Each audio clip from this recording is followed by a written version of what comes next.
that the Biden administration no longer has that kind of leverage. All right. Well, Matt Bradley, thank you as always for your reporting. Please continue to stay safe. We really appreciate it. Thanks for watching. Stay updated about breaking news and top stories. I swear to God, most of the time when Lester Holt comes up, it's like a horrible story. And you're in some horrible part of the horrible story, and they're like, hey, everyone, it's Lester Holt here. How's it going? Make sure to follow us for more breaking. Oh, my God. Oh, my God. All right. Anyway.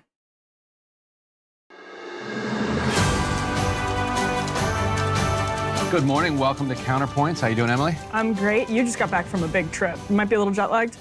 I'm feeling good now. Yeah, I was in Doha for some reporting and for a conference. I'd never been to Doha before. Kind of exciting to see that. There are some of the roads down by the sea that are basically paved with the marble that we would use for our, if you're rich here, you put in your kitchen.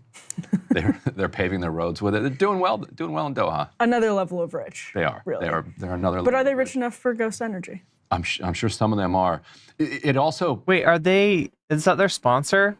Puts the inequality that all wealth rests on, like, right in your face, because you have all these guest workers everywhere. Good evening, Cindy. Good to see you. You talk to your Uber drivers, and it's kind of like, normal people with normal families here in the U.S.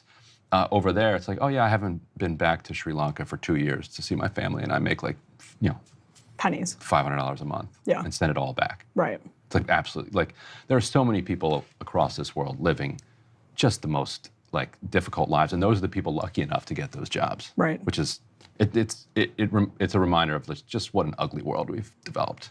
And we will be talking about some drop site reporting actually later in the show. We're going to start with obviously breaking news as it relates to Tel Aviv. This is just breaking after we had prepped most of the show, so we're going to get to that in a moment. Updates on Lebanon. There is a truly remarkable Rashida Tlaib block. Rashida Tlaib kind of versus CNN, or versus the world, even you could say, that we're going to get to just after we do some updates from the conflict itself. Kamala Harris and the filibuster, a saga that started in like 2022, actually. Probably, I'm sure she commented on it before, but... Okay, now somebody asked me about this yesterday, right? And I actually didn't have the information on this. They just said that Kamala is talking about ending the filibuster. And I thought it was strange, because that's not exactly like a campaign, slam dunk. And that's usually what you are going to hear as far as policy proposals, right? They're going to want to come forward with their most popular, policies. But I heard more about it, and apparently this is specifically in relations to passing legislation to, overturn the Supreme Court decision. I shouldn't put it that way. It doesn't overturn the Supreme Court's decision, right? But overrides the Supreme Court decision and essentially makes Roe versus Wade the law of the land, right? That's what the ending of the filibuster is in relation to. That's why Kamala Harris was talking about it, and that actually does make sense. Joe Manchin has now said he will not endorse Kamala Harris because she told a radio station yesterday she wants to get rid of that filibuster. Joe Manchin's butt was hurt. Oh my gosh, how will she survive without the Joe Manchin endorsement? Yeah, she had such high hopes. All those West Virginia voters going to the polls and voting to preserve the filibuster. Joe Manchin himself didn't run in West Virginia because he was going to get crushed. Who's sponsor? Breaking Point sponsor. She's got a energy drink right there. And I feel like we've seen them with this stuff before. I mean, I don't know. They've also got some books back there. I don't know if these are just books that they're like recommending or if there's some kind of a... I mean, Breaking Points does seem to have, you know, the monetization figured out pretty well. They're doing pretty well, right? This is the same formula from The Hill, but it's kind of been jailbroken by by Crystal Ball and Sagar, and then they brought in more, you know, Ryan Grimm on the left, Emily on the right. It's this formula, right, that they can potentially get a right-wing audience and a left-wing audience. Unlike The Hill, though, I assume, I could be wrong about this, but I think that the slant on breaking points is maybe a little bit to the left. Although there are some certain issues, like whenever they've talked about trans issues before, it's been very much from a right-wing perspective. So, not sure what his endorsement would have meant. But anyway, Yeah, yes, Kirsten Sinema also not happy. Yeah, exactly. What is Joe Manchin's endorsement worth? And then we'll be talking about this lawsuit that the Department of Justice filed against Visa, which is excellent and awesome. It actually comes after Trump was... See, so I need to do this. Actually, I need to fast forward through their explanation. But this is a good way to let you know, like, what stories... I mean, you have to shorten them down to, like, one word, right? But if I had, like, a list of the stories I'm going to be covering so that you know, if you come in here, here's what we're talking about now, here's what we're going to be talking about next, that kind of thing. To get clemency. Spinach with your chickpeas? That sounds delicious. I wish I had spinach or chickpeas. Chickpeas are so good. Instead, he's dead. Yeah. So we will break down all of the details, and You're my resident moderate, Tool 5150. even talk about the larger trend, because I think just this month there's a host of executions that are scheduled to take place. That is A whole bunch in the next couple of weeks. Yeah, it's the pace is pretty high in the next couple of weeks. So we'll talk about all of that. Let's start on another bleak topic, which is we're going to be beginning with Tel Aviv. Ryan, breaking news out of Tel Aviv, where Chickpeas are some of my favorite legumes. Israel says says that it intercepted I'm just talking to chat here. a missile that was headed Chat's making me hungry. for Tel Aviv. Now, what we're hearing is that apparently that was the story from Hezbollah, is that it was intended for a Mossad headquarters. Is that right? Yeah, the Mossad headquarters in the suburbs of Tel Aviv, which, if this were... You know what you can make if you get chickpeas, tahini, lemon juice, salt, and garlic together? You can make hummus, but you've got to disavow it. You've got to... Sorry. A newscast about an assault on Gaza or on Lebanon, the newscaster would immediately say that Israel is keeping its military and intelligence infrastructure in civilian areas to hide behind human shields.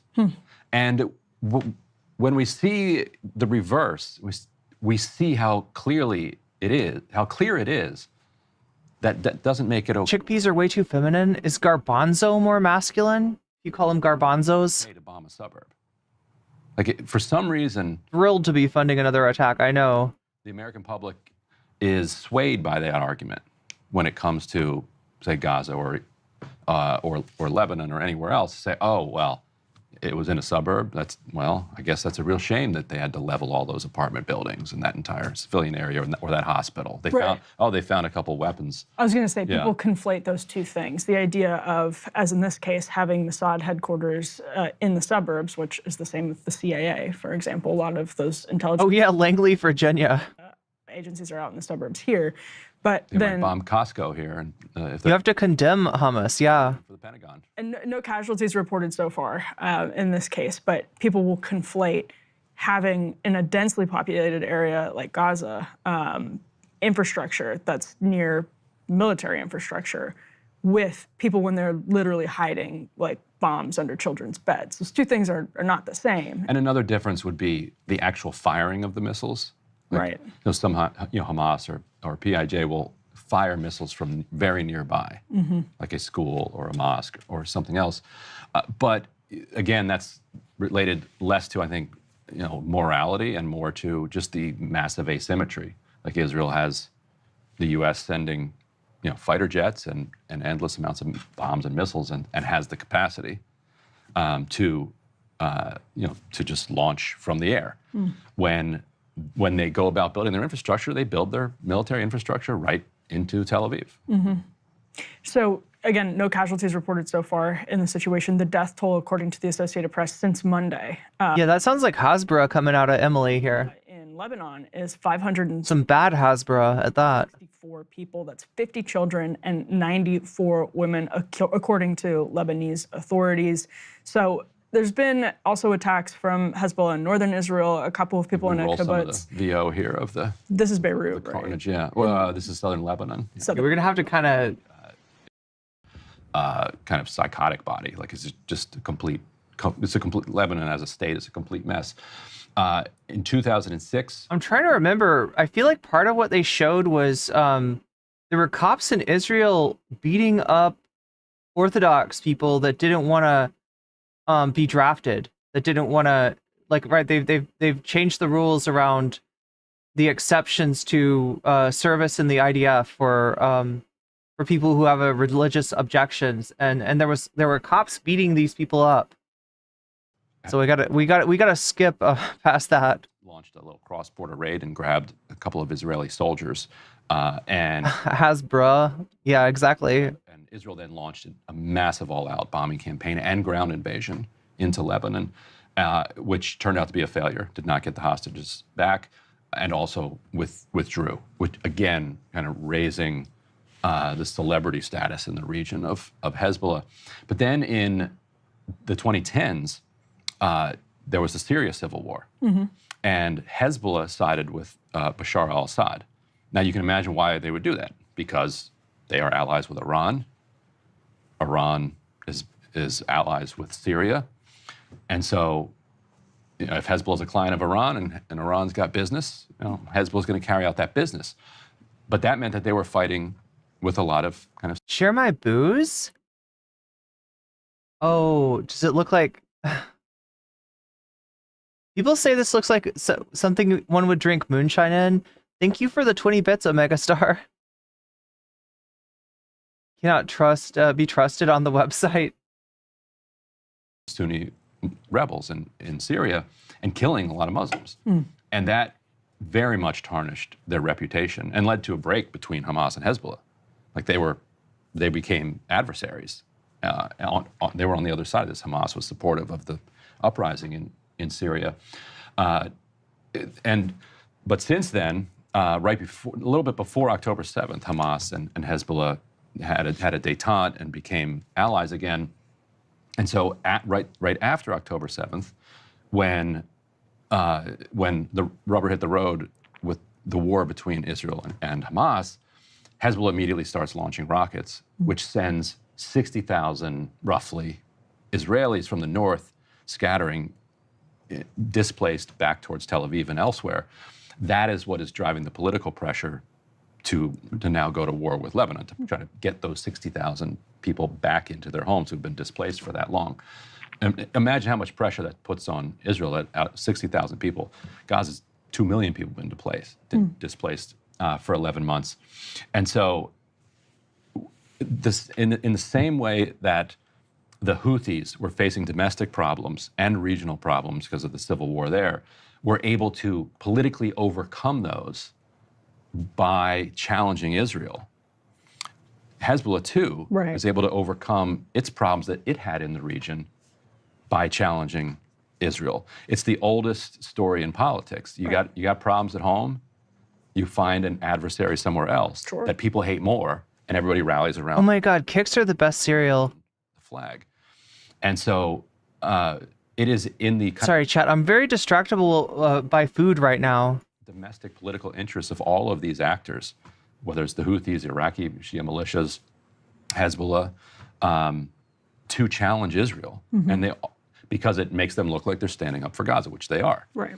And what Nasrallah keeps saying, the head of Hezbollah, and the Houthis as well, we are not ending this until the war on Gaza ends. Yeah, and the U.S. actually does not seem to be able to counteract what the Houthis are doing in the Red Sea.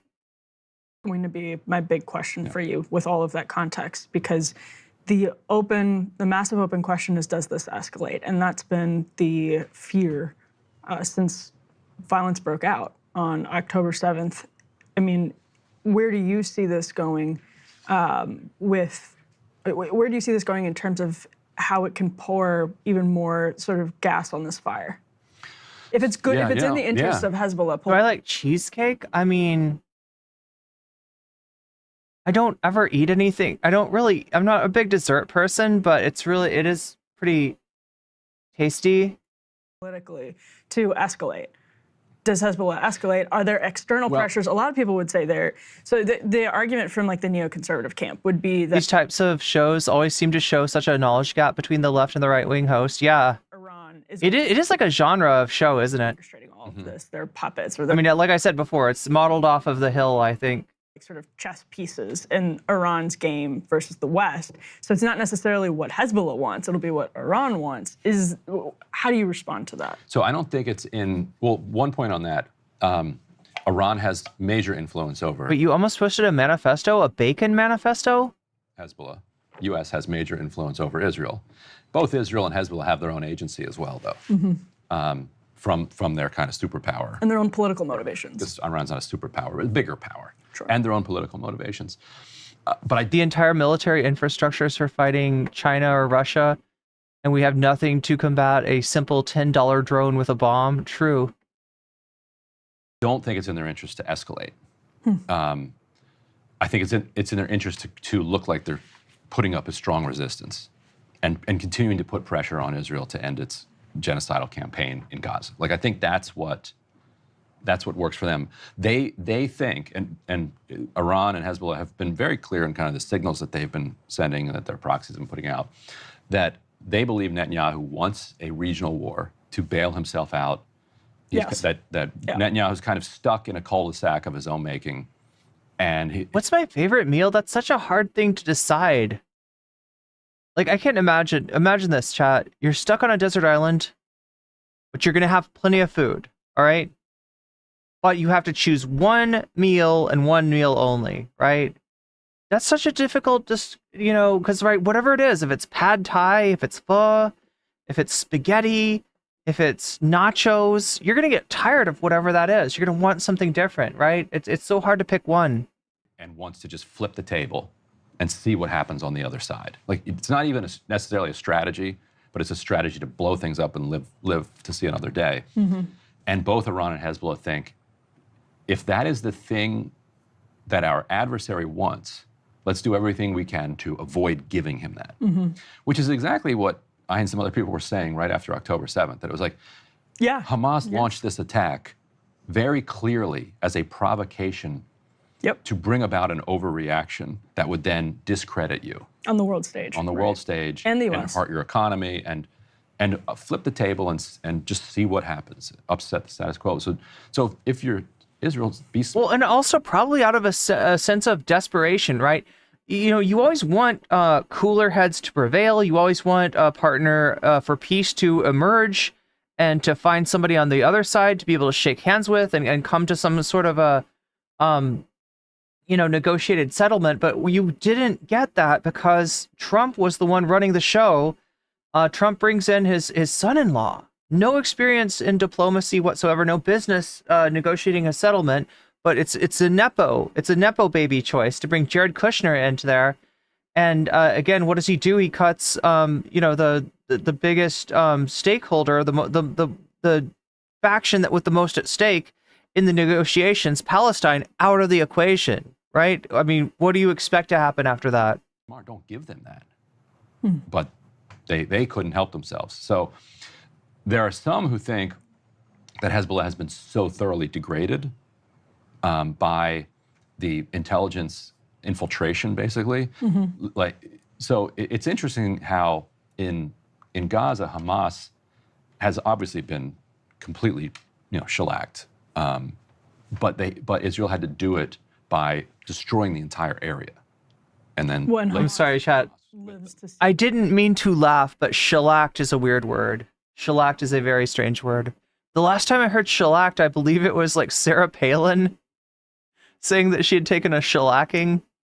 I don't know. There's just something inherently goofy about that word. Did he pick Jared because Jared is Jewish? With the way that Trump stereotypes Jewish people, yeah, probably. Right? I mean, he's weird around Jewish people. Another day as an organization. Exactly, but they have not been able to, but they've been able to inflict a lot more damage a lot more quickly on Hezbollah. I think some of that has to do with how, because Gaza is such a closed-off society, like literally physically closed off. Ooh.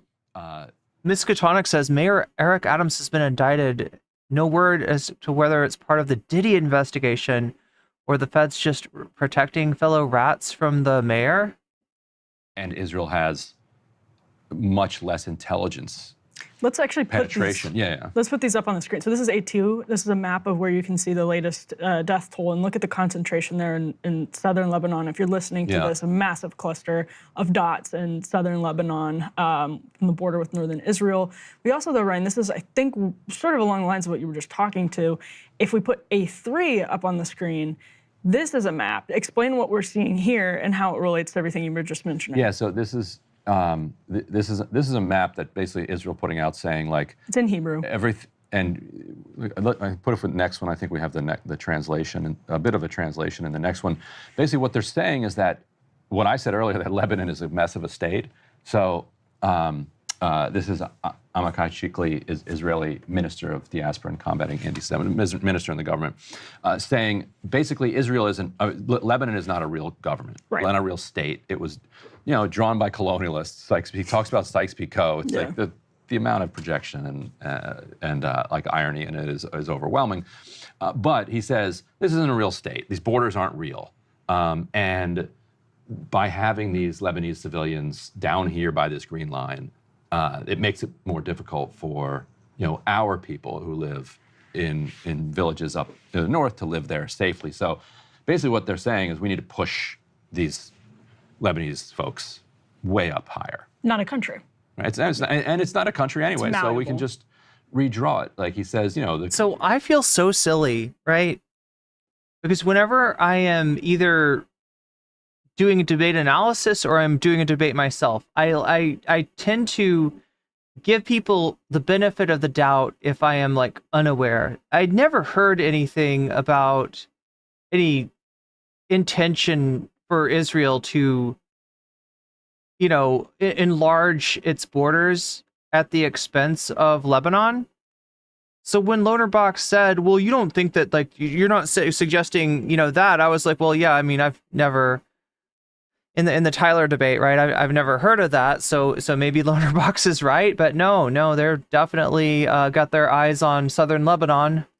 Actually, a country's borders ought to be drawn by natural boundaries and power politics, which, okay, I guess that is how it's always been done. We're just kind of used to it being stable over the last 100 years or so.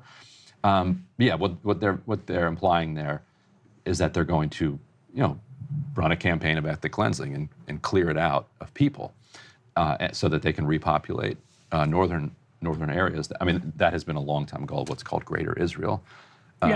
But they've been able to infiltrate Hezbollah in a way that has allowed them to kill an enormous number. The whole project of Greater Israel, I mean, like, as far as I knew, it was Golan Heights, West Bank, and Gaza.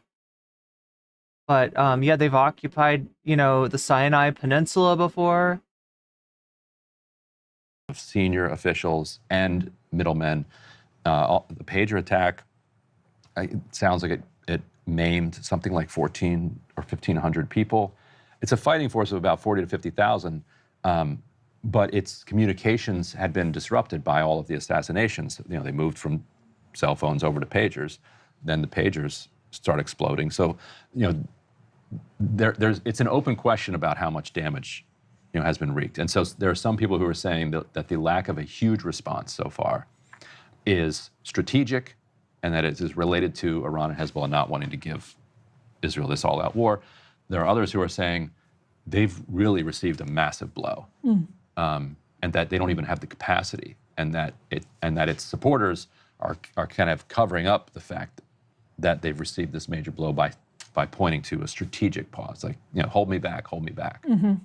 And before we get to this new drop site report that is chilling, could you walk us through what ProPublica found in the investigation? Yeah, I haven't really looked into Greater Israel and what entirely that encompasses, but it feels like very, manifest destiny-ish. About Gaza yesterday. Technically speaking, Israel has no borders. It has never declared where its borders are. This was released yesterday, I believe, as well. This is A4. We can put this up on the screen. Yeah, so interesting piece here. So ProPublica's investigation, Israel deliberately blocked humanitarian aid to Gaza. 2 government bodies concluded. Anthony Blinken rejected them. So on the one hand, we we reported here at the time based on Akbar Ahmed at HuffPost and actually DevEx, which does some great reporting on USAID, and it's like a trade pub that focuses on development around the world, had reported that of the 3 agencies within the State Department that were asked to sign off on whether or not Israel was restricting humanitarian aid, 2 of them said that they were restricting the aid, that was their assessment on the ground, that Israel was blocking aid from getting in. The legal consequences of that was under this provision called 620I. We can't give military funding to a state actor that is at the same time blocking our own humanitarian aid from getting to the people we're trying to send it to. Pretty reasonable law. Kind of funny that we even had to put that into law. It's so common sense. Like we're not, no, of course we're not supporting somebody who's actively our adversary in attempting to get humanitarian aid. Turns out we would do that. And so the State Department, or Blinken at least, had to figure out a way to affirm to Congress that this law was not being broken.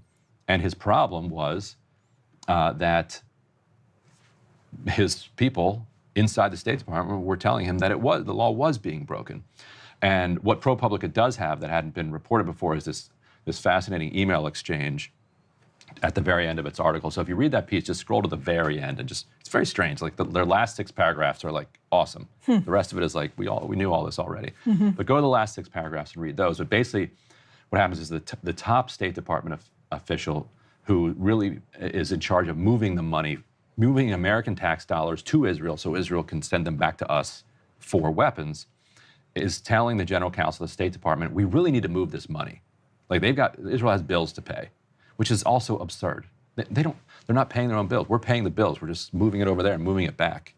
Hope we're not paying banking fees to Visa though, or Western. That should be the next drop site investigation. Wait, is that because of the Visa story? Okay, that's because of the Visa story. I'm sorry. It's just like we're gonna find out. That is a big question. Who are the banks that are just like siphoning fees as we send money to Israel and Israel sends them back to Rosalind for the weapons? But so anyway, they're like, look, they got bills to pay. We need to move this money over there. But the general counsel's like, ooh, but we still don't have approval yet because there's still questions about whether they're blocking humanitarian aid. So there's this email chain, and a top bureaucrat writes back. A woman named Noyes, I forget her first name. She writes back, yeah, don't make a banking joke, right? That's like, of all the shit to... it's our assessment that they are, in fact, still blocking humanitarian aid. And so the GC is like, so are you saying that they're in violation of 620I? Right. And she's like, yep, that is our assessment. So it's like, boom, okay, done. You cannot send the money then. They take it offline, as ProPublica reports. The woman has a couple meetings with senior officials, and she decides that, you know what, Israel really is doing not everything that we'd like them to do, but they're really trying and they're making commitments. Sure. They're saying things. And it is true that the situation is difficult. It's true they said things. And it's true the situation is difficult. It's true that there are legitimate problems with getting the aid to the right people in a war zone. True, but as USAID in its report. Then don't fucking invade Gaza. In its private report that has since surfaced, they have examples of aid workers who Israel gives permission to evacuate along a certain route that they then run into an Israeli checkpoint, get stopped. Yeah. And they're like, we have been approved to move through here. They're like, nope, sorry, go back. They go back, IDF opens fire on them and kills them.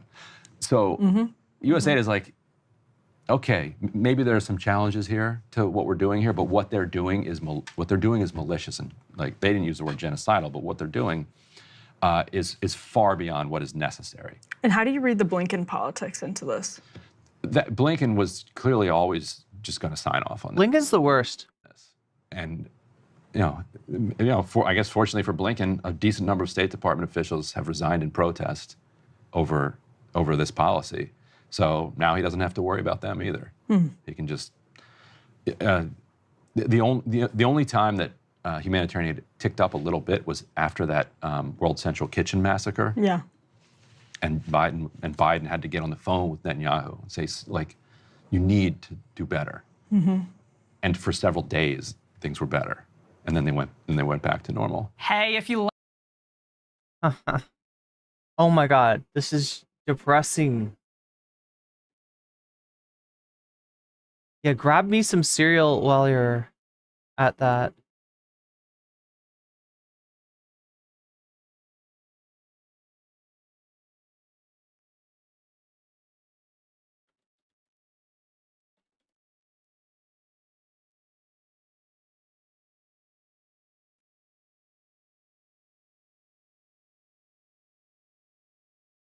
Okay, change the hashtags here.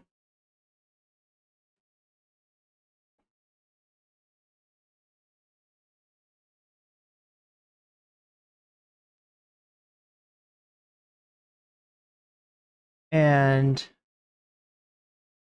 let's take a look at this. Now, I was going to watch this with you yesterday. Yesterday? Was it yesterday? No, it was the day before, I think. But I didn't end up doing it. So we ran out of time. But I wanted to make sure to take a look at this. I don't know if we want to start with, so this is Donald Trump. Wait a minute. We already watched this one, though. There was one other. It's this one. Israel, they'll love you. So this is Donald Trump speaking at the Israeli-American Council.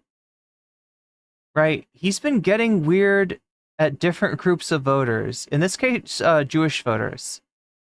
And it's a little bit of what sounds like a threat, or I don't even know what to make of this. You tell me, right?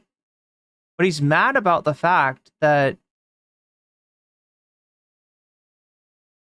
like, the polls of Jewish voters say that 60% of Jewish Americans are voting for Kamala, and only 40% say Trump. Now, I kind of feel like he should be happy with that number. He should be happy that his number hasn't gone down, considering all the weird, stuff that he's done, considering his whole weird statement in Charlottesville. And considering that his policy on Israel is of the total and complete support for Netanyahu is not something that American Jewish people agree with, right? I feel like he should should consider himself lucky to have 40% of the Jewish vote at this point, but he's mad, and he's blaming Jewish people if he doesn't win the election. That is the weirdest freaking campaign. He is the weirdest campaigner. He's the weirdest candidate, right?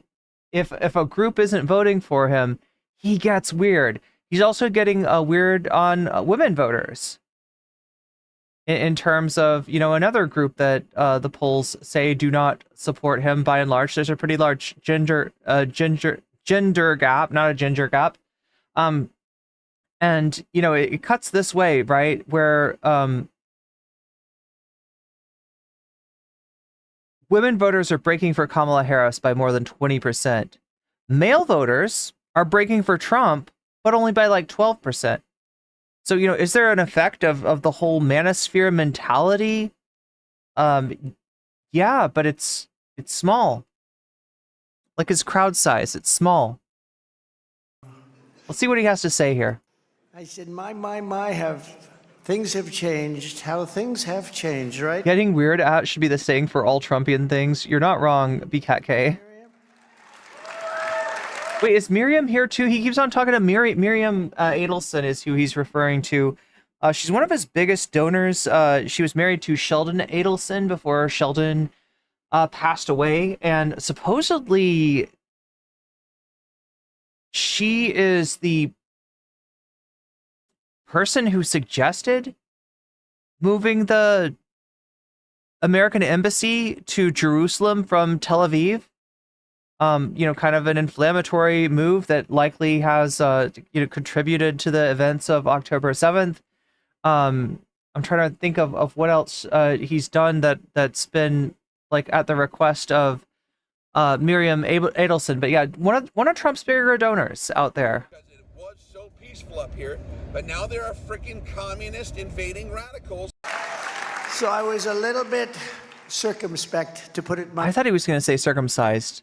He does have some weird ways of trying to relate to Jewish people. I showed you yesterday, no, not yesterday, I think the day before yesterday, that, you know, when he was talking in front of a group of Jewish voters in 2016, he started talking about renegotiating. And he's like, everybody in this room knows what I'm talking about, right? Yeah, this room of all places. Like, he just drives it home so, you know, like at first you're just kind of like, wait, is he saying what I think he's saying? And then he just makes it super clear that he's saying, yes, like, I am relating to you, Jewish voters, by the fact that I also like to renegotiate. Like, I don't know. Yeah, he's weird. And I went out there in that place. So that's why when he said, I am circumspect, right? It's just not a word that you expect to hear out of Donald Trump's mouth. He's not a smart guy. He's never been a smart guy. It's a bigger word than I'm used to hearing him use. So I assumed he was going to talk about his circumcision and try to relate somehow. I don't know. Israel, they'll love you. I said, my, things have changed. How things have changed, right, Miriam? So I would... Yeah, my, how things have changed. I wonder if it has anything to do with the fucking fallout that we're dealing with right now. I was a little bit circumspect, to put it mildly. And I went out. Okay, circumspect. Went wild because they liked me right from the beginning. I don't know why. A lot of people. So he's talking about the previous, this, I think, streamed 6 days ago. This is 6 days ago. Huh. So roughly at the same time, but maybe this is the Israeli-American Council. This was the Republican event fighting anti-Semitism in America. A bad taste, I guess. But they liked me right from the beginning. Yeah, he did move the embassy. You're right, Tool. And I said, we love Israel, and we will save Israel, and we will fight with Israel. And the place went wild. I said, what the hell is going on? They love Israel. I hate to say it. Sometimes they love Israel much more than Jewish people in New York love Israel. Wait, no, sorry. What? Who is he talking about now? I assumed that he was talking about this fighting anti-Semitism in America event. Maybe he meant some other. Is he talking about like a Christian evangelical event? Yeah, because that's true, right? The support for Netanyahu, the support for the far-right Israeli government is higher amongst a an average group of American evangelical Christians than you would expect to see it in a room full of Jewish voters. And Alan Dershowitz knows that.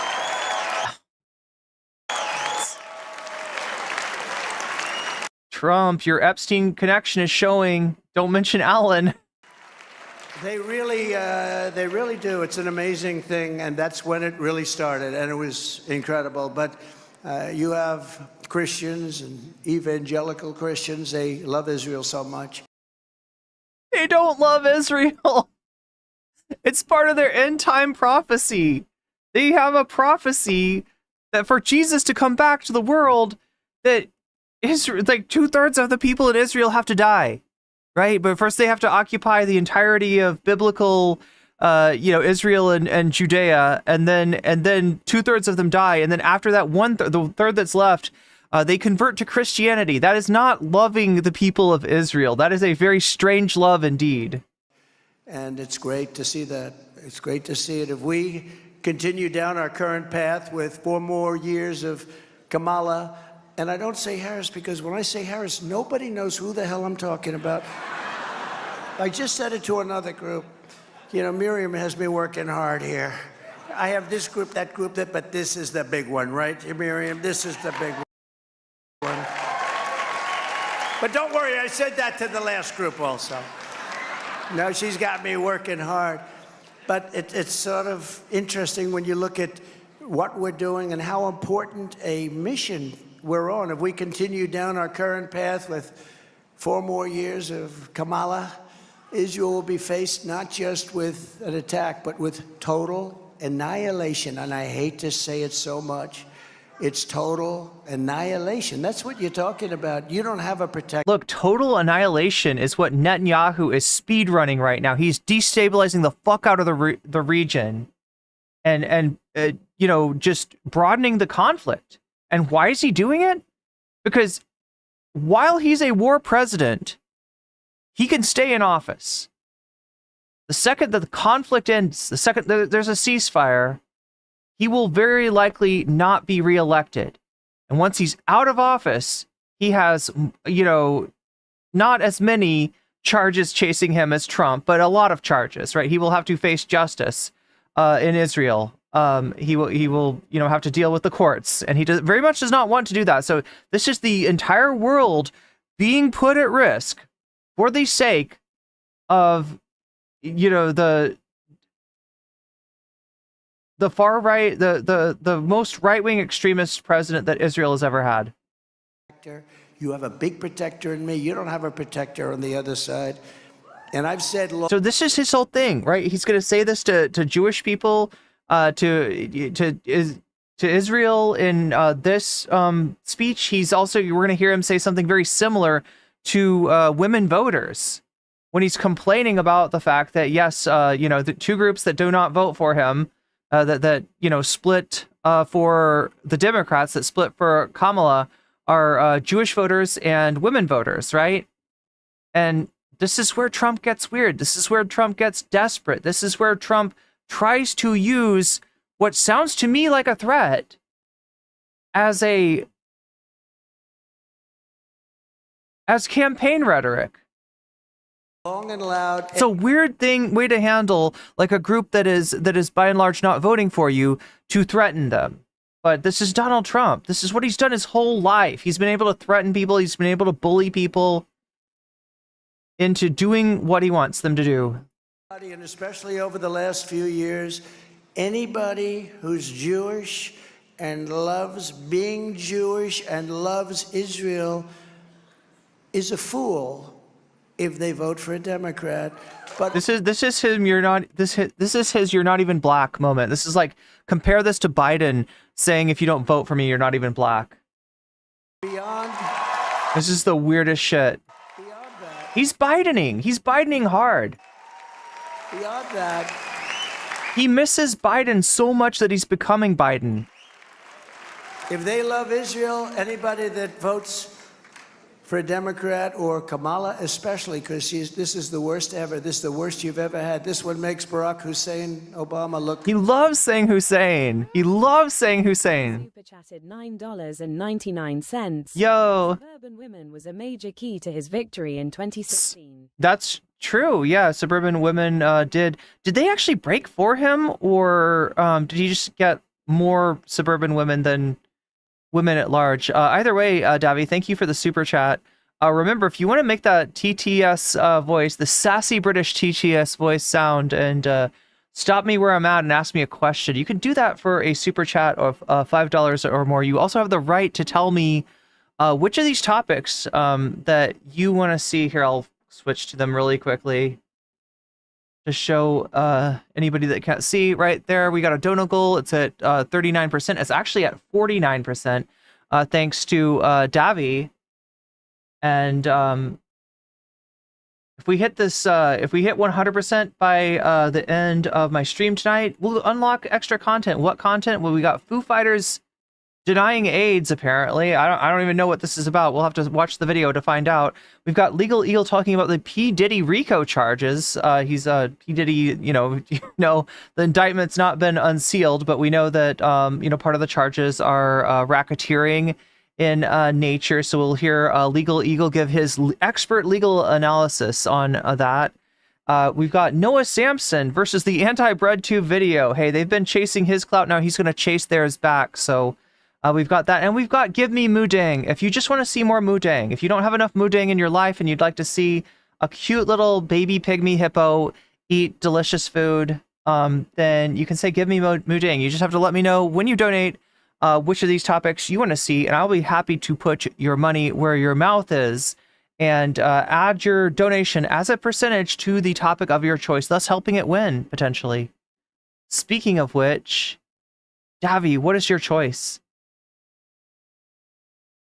Let me know, whether it's a super chat, super sticker, whether you are giving the gift of weasels, giving memberships, or getting yourself a membership, whether you're signing up for Patreon or donating to my Throne account, where I crowdsource better equipment for my stream, or if you're over on Twitch, getting yourself out of the outbreak, which happens every hour on the hour for 3 minutes at a time. Those ads, unlike YouTube ads, are unskippable unless you're smart and you get yourself a sub. You can do so for free with a Twitch Prime sub. You can do so at a reduced rate for this month only of September. I think it's like $4 or less for a sub right now.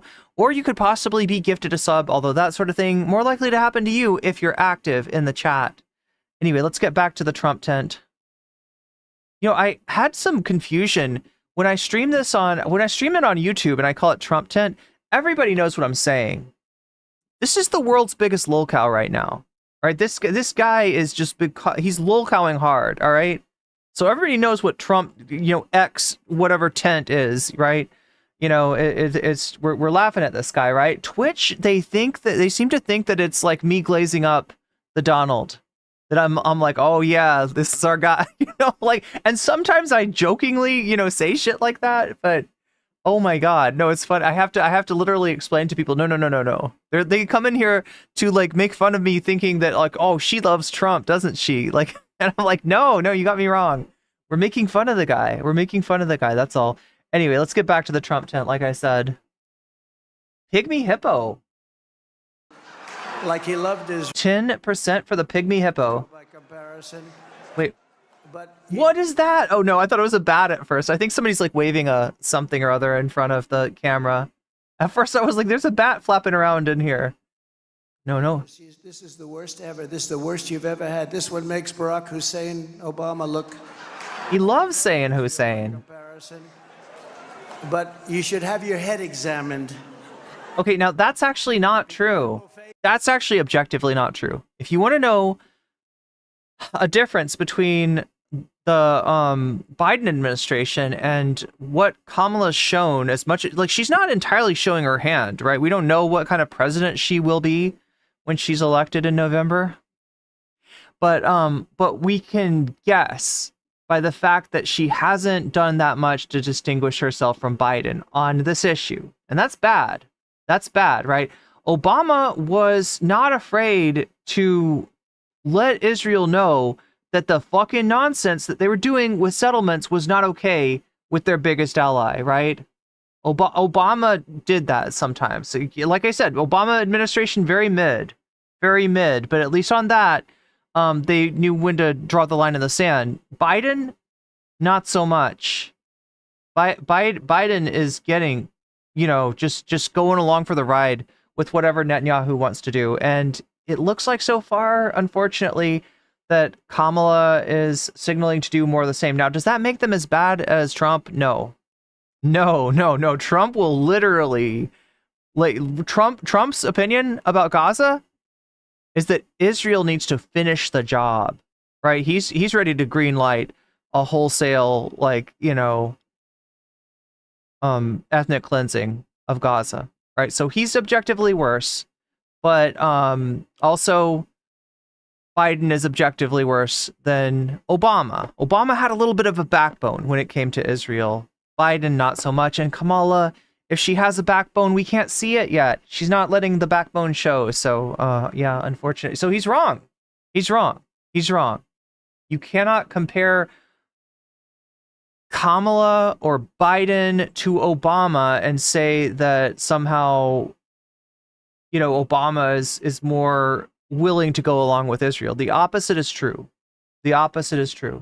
It's an unceasing bloody war to obliterate the Jewish state and drive Jews out of the Holy Land. That's what they want to do. They want to drive Jews out of the Holy Land. The Holy Land. Oh God, this is so bad, right? Because it's the Holy Land to a lot of different people, right? There's religious places in Israel, but we understand that from an evangelical perspective, the Holy Land means the land of prophecy, the prophecy of Jesus coming back to the earth. When does Jesus come back to the earth? When the Jewish people fully occupy biblical Israel and Judea, and then really bad stuff happens to them, right? According to Scripture. Not actually according to Scripture. I feel like they take the book of Revelations and they read a little bit into that, right? You know, where they're like, yeah, you know, 2/3 of them off the face of the earth, and then the other third, they convert to Christianity. So yeah, that's not exactly a loving, reason to support Israel, right? But that's what they mean. And when he says like the Holy Land, and he wants the Jews to return to the Holy Land, that's what he's talking about, right? He's signaling to his evangelical base that, you know, your weird prophecy where you want 2/3 of the Jewish people to disappear off the face of the earth in some horrible, conflict, and then the rest of them to convert to Christianity. Yeah, I'm on board with that. Are not forgiving people. You found that out on October. Can we also have a cute video option on the bonus content ballot? What is a cute video, for instance? 7th. By the way, when Trump was president, you had no problems, did you? None. You had no problems. You ever think of that? I wanted to tell... I mean, you created a lot of the problems, Trump. You created those problems. Israel that numerous times during the presidency, but... Did I see Chappelle Roan refuse to endorse Kamala Harris because of Yeah.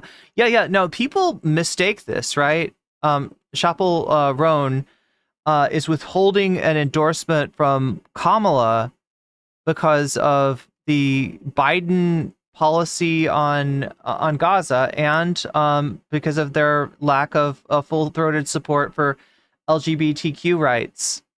And people are trying to make it like that somehow Chappelle is both sidesing it, or doesn't want to get involved, or is like, saying both sides are the same. It's not really what's happening. It's just that, like, if you're an artist, right? Yeah, like, understand it's not exactly like a normal thing for a musical artist to, you do music, you make songs, you make videos, you make albums, you make whatever, right? And then you're going to endorse a president. So if you're going to do that, you're going to want to, your first order of business is not to endorse someone that you really have some problems with. And my understanding is Chappelle Roan has some problems with the Kamala campaign, as do I. Now, do I still think that there might be a utility in weaponizing your vote this November and denying this jackass a return to the Oval Office? Yeah, absolutely. But I understand, as a recording artist, as a musician, maybe not wanting to, associate yourself with a endorsement, or at least if you're going to give the endorsement, to kind of hold out for, because like I said, Kamala has not differentiated herself yet from Biden's policies, and Biden's policies have been really bad on this. Not as bad as Trump's policies, don't get me wrong, all right? Trump's the worst on this, but Biden's not great either, and we just haven't seen enough of Kamala really, stepping out there and, standing, separating herself from that, so... I didn't want to do that and then have something bad happen, but nothing bad was... Yeah, it's Chappelle Roan. Did that not come through? Happened. They didn't have the... Not like Dave Chappelle. It's like Chapel or Chappelle. I think it's because I'm pronouncing it French. I'm saying Chapel, and you're hearing Chappelle. I do know that it's not Chappelle. Going to happen. We had everything in check, beautifully in check. And by the way, Russia would have never attacked Ukraine either, just so you know. We wouldn't have had inflation. No, you got to say Russia, okay?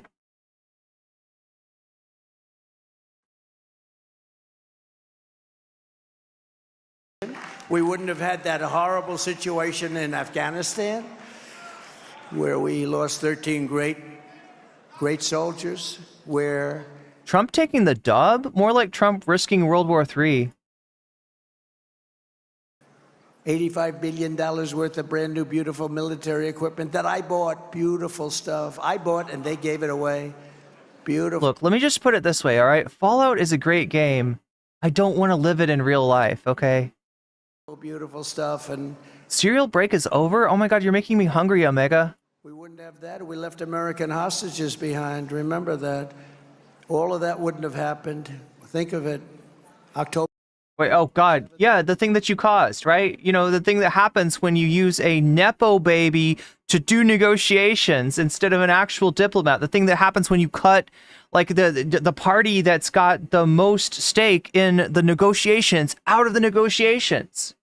That's kind of shit that happens when you move the American embassy to Jerusalem. The kind of thing that happens when you allow Israel to annex the Golan Heights.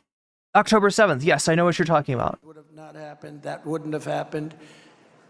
And we wouldn't have had inflation. It was started by a stupid oil policy and a spending policy. It's more than oil.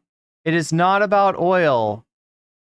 Look, I'm willing to cut this guy a little bit of a break because the inflation broke out during his administration. Now, part of that is because he did the right thing in signing the stimulus, right? People needed to be paid to stay home.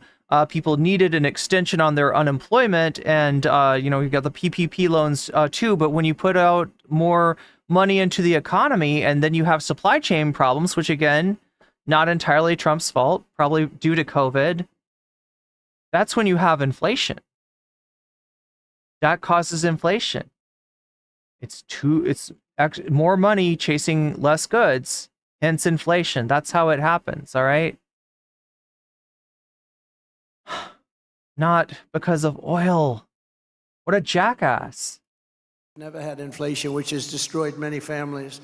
The stimmy was the only good thing Trump did, by the way. That's the only Trumpian policy I endorse, but I also understand that he didn't do it because he wanted to.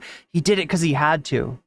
Let me spell out bluntly the danger of 4 more years of weakness in this White House. If Kamala is reelected, Iran will... Yeah, COVID ruined a lot of things, says Theomester 6500. Yeah, so in terms of people's... Some of the stuff that Trump gets credit for is his economy. And indeed, in the first, the second, and the third year of Trump's presidency, the economy was probably better. Shit was less fucked up. All right? But the fourth year, things kind of went to hell. And they haven't recovered. They haven't recovered. Now, I don't give Trump credit for the Obama economy that he inherited. And in fact, if you look at the Trump economy and compare it to the Obama economy was slightly better. But I'm willing to grant that things kind of fluctuate somewhat, and it's hard to really nail down one president's policies to the economy during their tenure in office. But when people say they want an economy like 2018, like 2017, like like 2019, they are wishing for a time machine. All right? Shit hit the fan. There was a once in a lifetime public health emergency, and shit has not been the same since, and re-electing Trump is not going to magically get that back for you.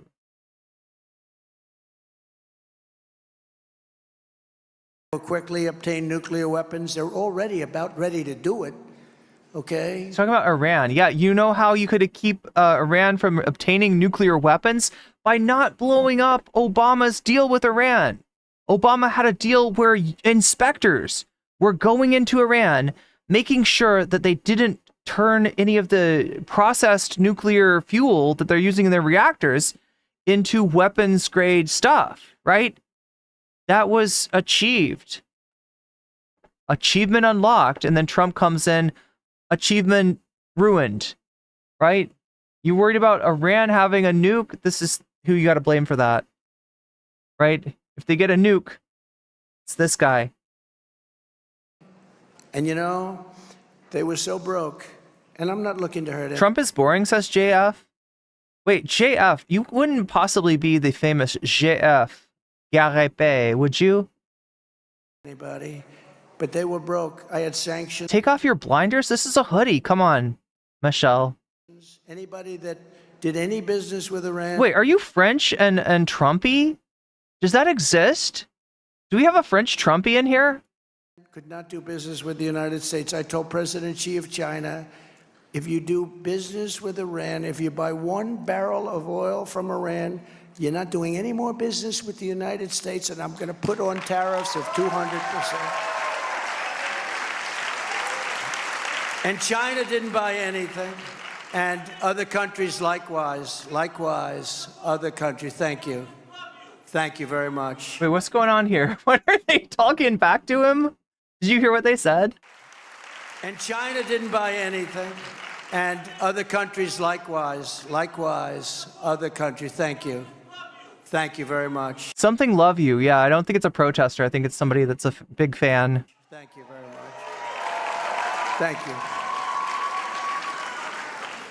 And Iran was ready to do something. They were ready to make a deal. They weren't spending the money because they didn't have the money to spend. And you didn't have a single strike. You had nothing happen during this period of time. It was a beautiful time. The fuck are you talking about, Trump? Not a single strike.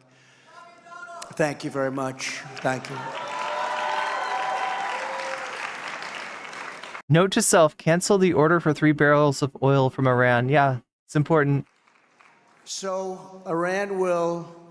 Miskatonic says, hopefully the next administration will provide better elder care and mental health so he can fall back on that safety net. Yeah, I feel like we just need to matrix this dude and you just put him in a golf simulation. He would be happy. He would be happy as fuck. Or you could just play golf forever. You would plug you right into the matrix and you get to play golf for the rest of your days, Trump. Right now, quickly obtain nuclear weapons capable of killing millions and millions of people. Jewish people, non-Jewish people. There's no discrimination with nuclear weapons, you know that. And the power is unbelievable. And I know because I renovated, fixed, and... That's why we need a president that can stop Israel from destabilizing the fucking region, right? Because that's how World War III is most likely to break out. Think about it from Russia's standpoint, all right? If they start a war based on Ukraine, they're not going to have the kind of allies that they would if they got into a war, you know, based on Iran-Israel, right? People's sympathies are not with Russia, who invaded Ukraine, but people's sympathies are with, going to be, rightly or wrongly, with Iran if they're jumping in against Israel, which has turned itself into a pariah state, right? So the more likely path for World War III to start is actually not Ukraine, it's Israel. And this guy's fucking policy, letting Netanyahu take care of business or whatever the fuck, is more likely to make that nightmare a reality. What brand new nuclear weapons? We have the greatest nuclear stockpile now, but I hated to do it because the devastation is nothing. This will be Third World War if it happens, and we're relying on stupid people. If it happens, this will not be... Well, Trump's definitely relying on stupid people like Michelle Leroux in chat that thinks that a president's effect only lasts for the discrete time of their term. That's pretty stupid. 2 army tanks going back and forth and shooting. This will be, again, obliteration. This could be world obliteration. And we have to get back to... You gotta be able to connect the dots, Michelle. All right? No offense, all right? But you gotta be able to connect the dots. You gotta be able to connect the Abraham Accords, connect the movement of the U.S. Embassy from Tel Aviv to Jerusalem, and connect the annexation of the Golan Heights to October 7th. And then you'll see that it's his fault. You understand that the Abraham Accords, right, were negotiated not through a diplomat, but through his son-in-law. This dude literally used nepotism to name a diplomat who fucked everything up by cutting the Palestinians out of the negotiation. If you don't like what's going on in the Middle East right now, you got this asshole to thank for that. Common sense, and we have to get back to good leaders that are respected by the other side. Our leaders are not respected by Russia. They're not respected. You got to say Russia, Russia, Russia too. By China. China. They're not respected. They're not respected by the late great Hannibal Lecter. Oh my God, Chad, I can just riff on this guy. By Kim Jong-un of North Korea. They're not respected, frankly, by anybody. They're not respected by Viktor Orban, the arbiter of who a good president is. Viktor Orban. From behind this nuclear shield, the regime will be free to unleash its militant terror brigades to turn the Jewish homeland into hell on earth. They've already started with October 7th. That's part of the evangelical plan, though. That's literally, yeah, Israel getting blown, to smithereens is literally part of the American Zionists, the Christian and evangelicals he mentioned earlier, right? That's their prophecy, right? Rockets will rain down from above until the Iron Dome has been exhausted. You know, the Iron Dome is great, but when you send too many, there's not a thing it can do. It's exhausted. It becomes exhausted. You're exhausted. Trump's actually exhausted. You know about this, chat? I wanted to find that moment where he gets really weird about Jewish voters. But I also want to show you that Trump is apparently not campaigning the way that he used to.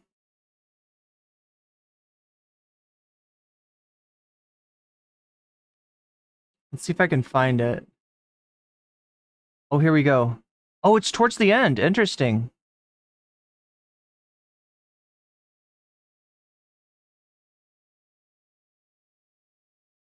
Oh my God, he gets so weird.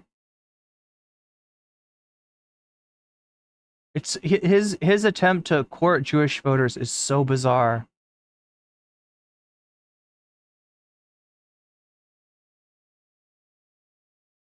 Makes me realize how important this is, Miriam, frankly, for so many people to make the trip, and there's nothing more important than what you're going through, and there's nothing more important than the people that you love, and it will be so beautiful to see it work out well. We got to make it work out well. Got to make it. What is he even talking about? And to confront the crisis of anti-Semitism at our universities, I will tell college presidents that they must end the anti-Semitic propaganda, or they will lose their accreditation and they will lose all federal. So much for free speech, right? You understand that what he's calling anti-Semitism is not actual anti-Semitism, because he's okay with that. He's a big proportion of his base are anti-Semites, right? In fact, I would say that the Christian evangelicals that want like 60% of Jewish people to fucking die in a, or 2/3 of Jewish people to be like eliminated in some giant clusterfuck Middle Eastern war, and then the other third to convert to Christianity, I would say that those are anti-Semites too. No, you're okay with anti-Semitism. What you're not okay is for students standing up for Palestinians not being fucking ethnically cleansed out of Gaza. Support.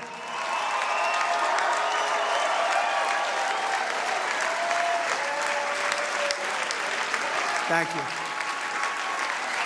Thank you very much. Thank you.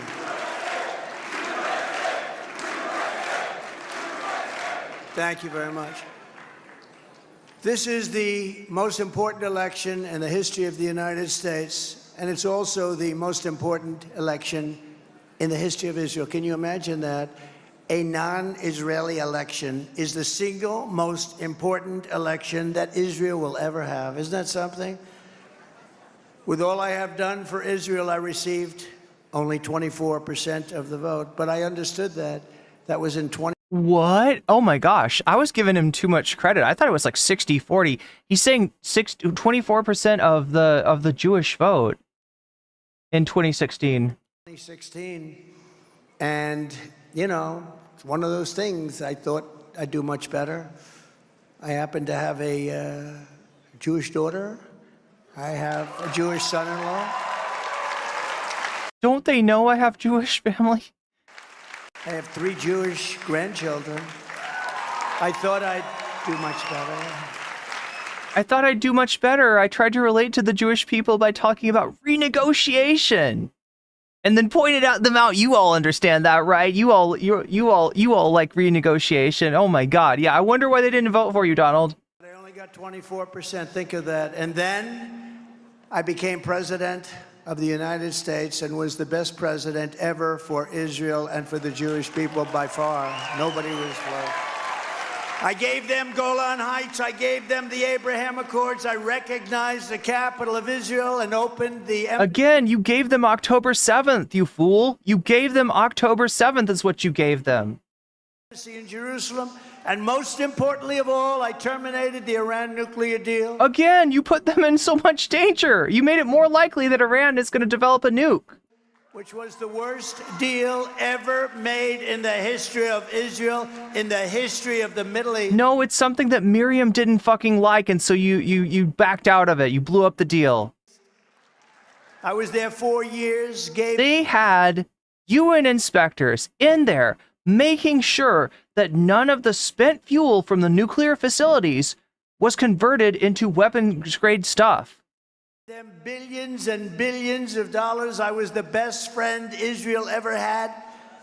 And still in 2020, now I've done all these things, so now Jewish people have no excuse.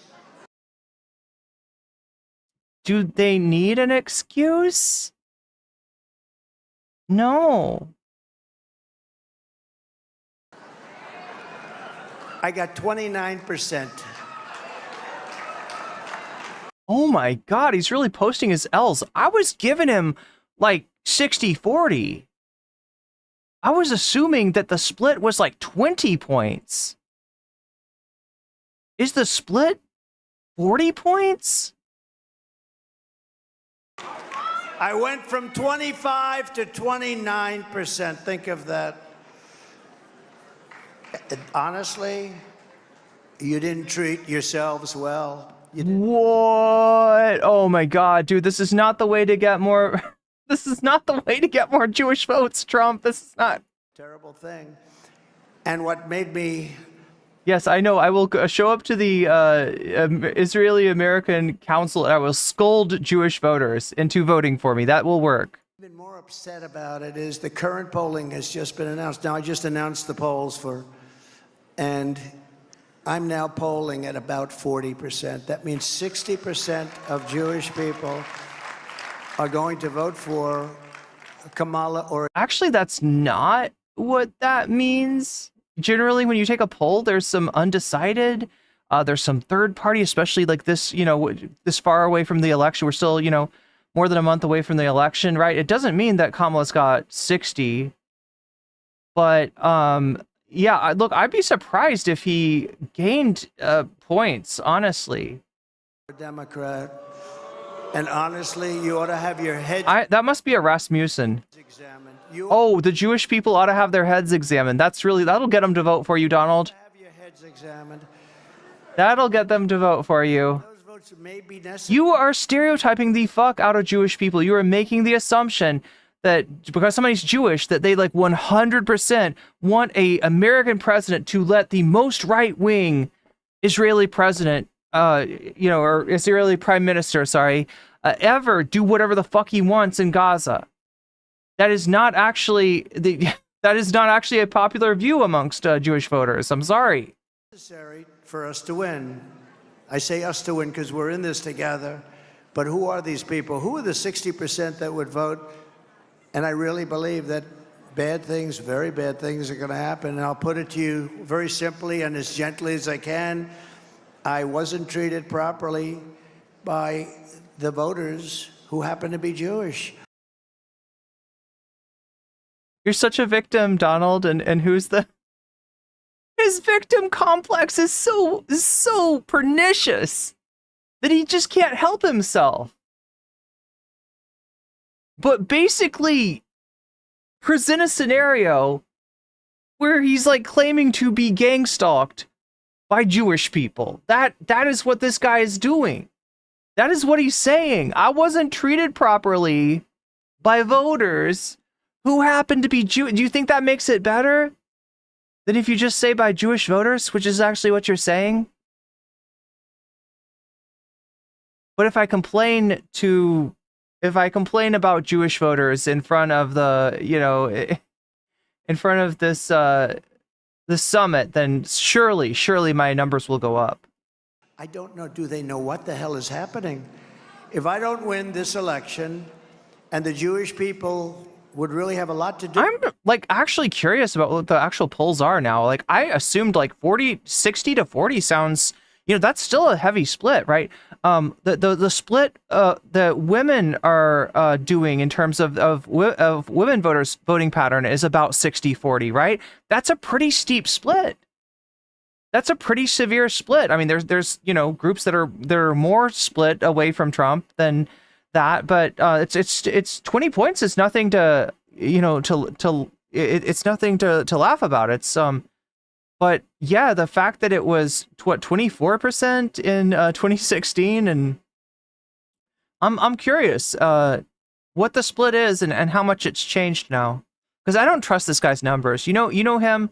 He loves the polls that are like Trafalgar or Rasmussen. There's certain polls that are just super in favor of Republicans, just time after time after time, right?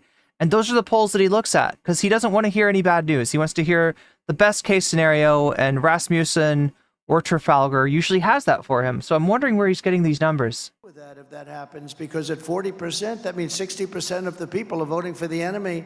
The enemy. Israel, in my opinion, will cease to exist within 2 years, and I believe I'm 100% right. There's a hat that comes out, Trump. See, you just don't get that Jewish people are not a monolith. You're stereotyping the fuck out of Jewish people.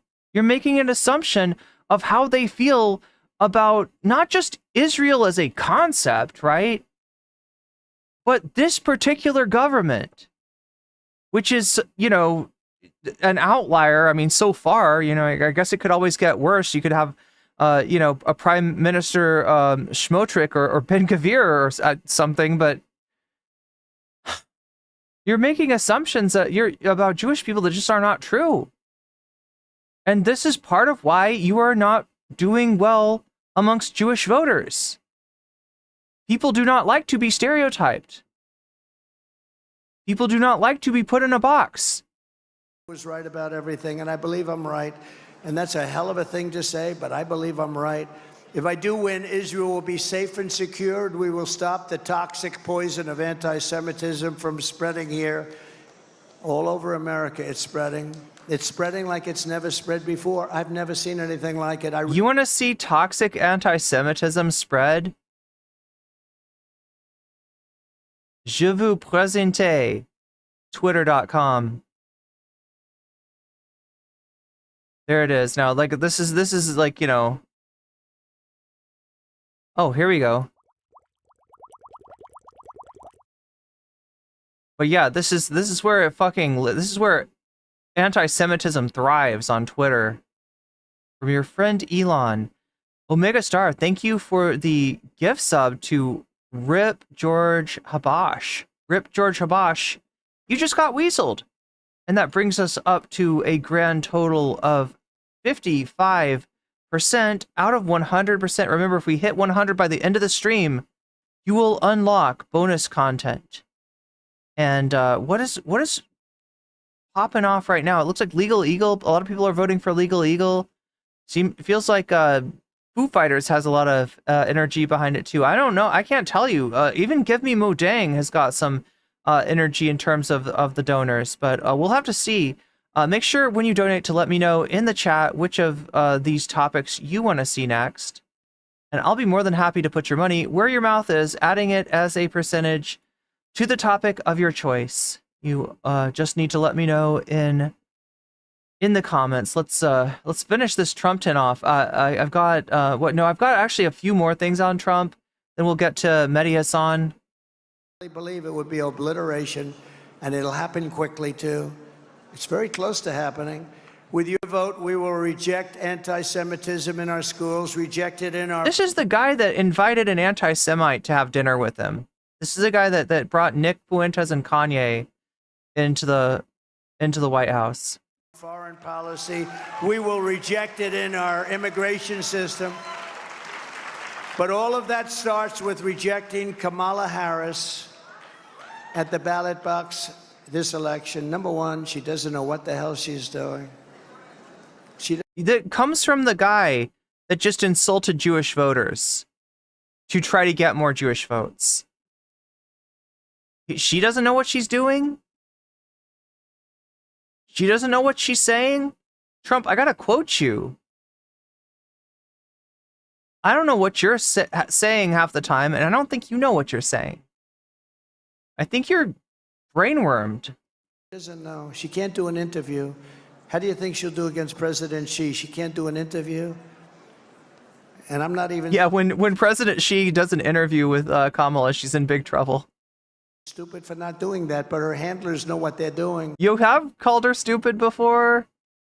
You're basically calling her stupid. I know that your handlers have told you that that's not a good look for you, that calling her stupid is actually going to cost you votes, but you can't help yourself, can you? You can't fucking help yourself. Can't have it. We went through 4 years of that. We can't go through another 4 years of that. No, we went through 4 years of this, jackass. That's what we can't do again. We are not going back. All right? I don't agree with, Kamala Harris on everything, but I will agree that we are not going back. We cannot go back to this asshole. Fuck that. Together we will save the United States of America, and we will save the state of Israel on November 5th. The state of Israel? Is it the 51st state? Is that what are you saying? 2020. What are you saying, Trump? What are you saying? He literally is threatening the same people he wants. Yeah, exactly, Elizabeth. Like, and he just doesn't understand. Comrade Waluigi, why is he looking so... I gotta get, like, a pipe cleaner to improve his posture. Or, like, what don't they have those harnesses or something? There's like a harness that you can get that like pulls your like shoulders back. I don't know if that's actually good for your posture or not. Trump endorsed Alex Jones. Oh, do you want to see some Alex Jones next? Wait, what should we watch next? We need to do. Oh God, I'm gonna have to save it for tomorrow. Right? I felt like the content that would pair really well with Trump getting weird with Jewish voters would be Trump getting weird with women voters. We're going to have to wait till tomorrow for that, though. I can't do it. Like, again, I'm going to be up all night if I'm not careful. And we don't want that. What are we going to do? I promised you, Trump. He's getting tired. He's not what he used to be. All right, welcome to the show, y'all. A lot to get to today. In just a second, I'm going to give you a breakdown of how many rallies Trump is doing. And actually, let's watch that now. So Axios is out with this new article, and in it, they lay out the numbers. Hey, how many rallies is Trump doing, right? Is it fewer than previously? And the answer is a resounding yes. So the title is, Trump holding far fewer rallies than in his past runs. Trump rallies held during the 2016 and 2024 election cycles by month. All right, so here we go. You can see here, June, he did more than double in 2016 than he did this year. July, again, almost double. August, Jesus, triple or quadruple the number of rallies. That's what he did in 2016 versus today. September, triple or quadruple. October, well, obviously we're not in October yet, so we don't know. They may ramp up. Yeah, you were about to give us October numbers, Kyle. Come on. Big time, but certainly June, July, August, September. We're 4 months of massively lagging behind the numbers that he did in 2016. In fact, I remember back in 2016, many of us were saying, like, he really is just outworking her right now. You know, Hillary very famously didn't do some rallies in some crucial swing states, and that came back to bite her in the ass. Hillary was extremely entitled, and every time I see her pop up on The View or wherever, I just cringe. She's actually, like, by being publicly visible, she is hurting Kamala's chances. By supporting Kamala, she's hurting Kamala's chances. She took certain states for granted. Bro, he was everywhere. He was everywhere. He was giving rally speeches. And I remember that what he would say in the speech pertained to the state he was in. So when he was in the Rust Belt... Steven Crowder has one of those posture harnesses. I thought it was a gun thing. He would talk about how NAFTA destroyed your communities and globalization destroyed your communities. I'm going to keep your jobs here. And Hillary wasn't even stepping foot. And, you know, when you watched it as an outsider, you went, he could win this election. Now, not only is his campaign strategy objectively worse, but now he's not even doing the legwork that he needs to do. Every other day, he's down at Mar-a-Lago golfing, or one of his courses in the Northeast golfing, which, by the way, respect. I fuck with that. I wish I could play as much golf as Trump does. But that's the thing is, I don't. And he's running for president, and I'm not. So how does that make sense? It doesn't make any sense. All right, here's what they say. Former President Trump first defined his political... Bree Breezy says about Hillary, she's not relatable, she's narcissistic, that's why people don't like her, among other things. I think that's the reason that people don't like Trump either, right? They're starting to catch on. I feel like the vote for Trump was more of a vote against Hillary. Both Trump and Hillary were just historically poor candidates. And they're the only thing that were really holding each other's campaign up, right? People were voting for Hillary because they don't want Trump. People voting for Trump because they don't want Hillary. Actually, 2 million more people voted for Hillary because they didn't want Trump. But that's not how we choose a president. We choose a president with electoral college votes, and Trump won more of those. So we got Trump. Ran and paved his path to the White House with big, vacuous... Wait, are we talking about Bud the Chudge? Second Life is an uncontrolled life. In a real sense, Chuddism is a disease that cannot be stopped. Plague, if you will. Unknown scientist. Wait, is that Chud Part 2 that you're quoting from? Rallies. Raucous? I don't know how to say that. But he's hitting the trail much less frequently this time around. Trump held 72 rallies between June and September of 2016. He's held 20... Yeah, he was a workhorse before. 24 in that period this year. That's a big difference. With another on the... But I bet you can guess, chat. I bet you can guess why he's not doing as many rallies now. Like, for one, he's older. Kyle's going to explain the rest of the reasons, but I bet some enterprising chatters know exactly why. Calendar for Monday. Trump's campaign tells Axios he'll soon ramp up his schedule with multiple rallies per week. Was Chud 2 as good/bad as Troll 2? Troll 2 is still the most epic 80s horror shit show movie I've seen. Final stretch of the campaign, he'd have to ramp up quite a bit to match the past two cycles. Trump held 69 rallies in October and early November of 2016, taking the stage as many as 5 times per day in the stretch. Bro, that's crazy. 5 times per day in 2016?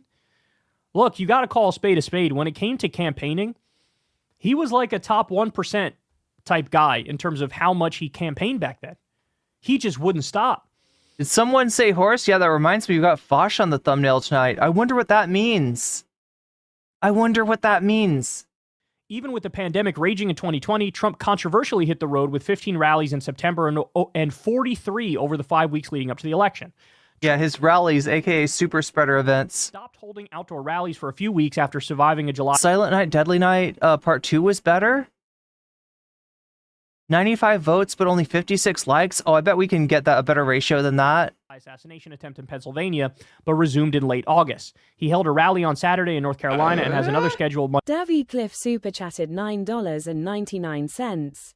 Trump still has not said anything about his lifelong enemy Grimace and his shake. Oh my gosh, yeah, Trump has not commented on Grimace Shake, has not commented on what he's going to do with the Phantom tax.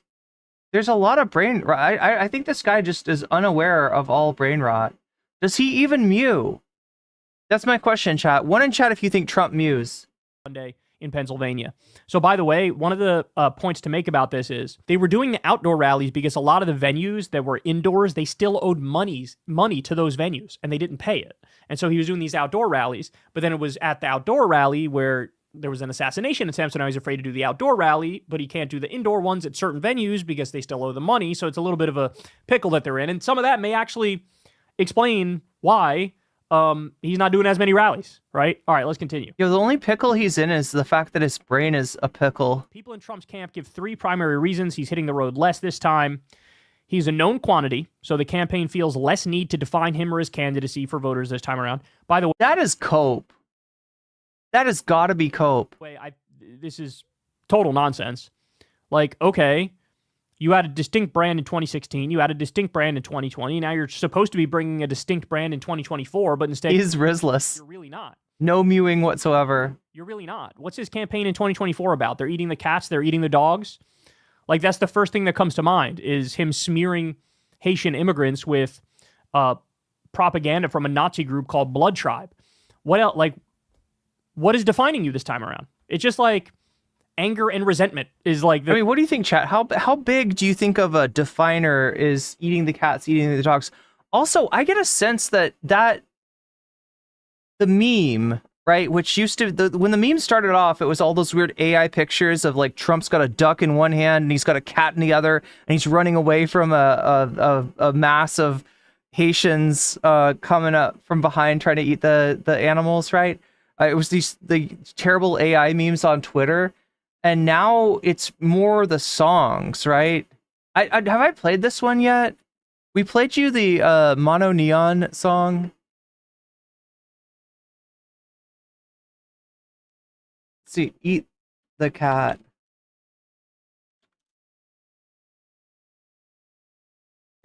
Oh my god, I'm not sure which one of these is. Oh no, chat, these are all super racist too. A lot of these are racist.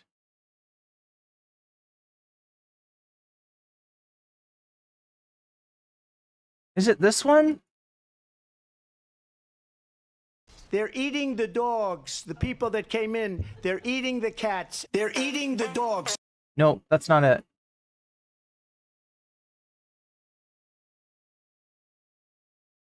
Is it this one?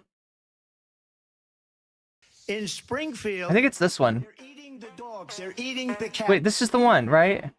Yeah, this is the one.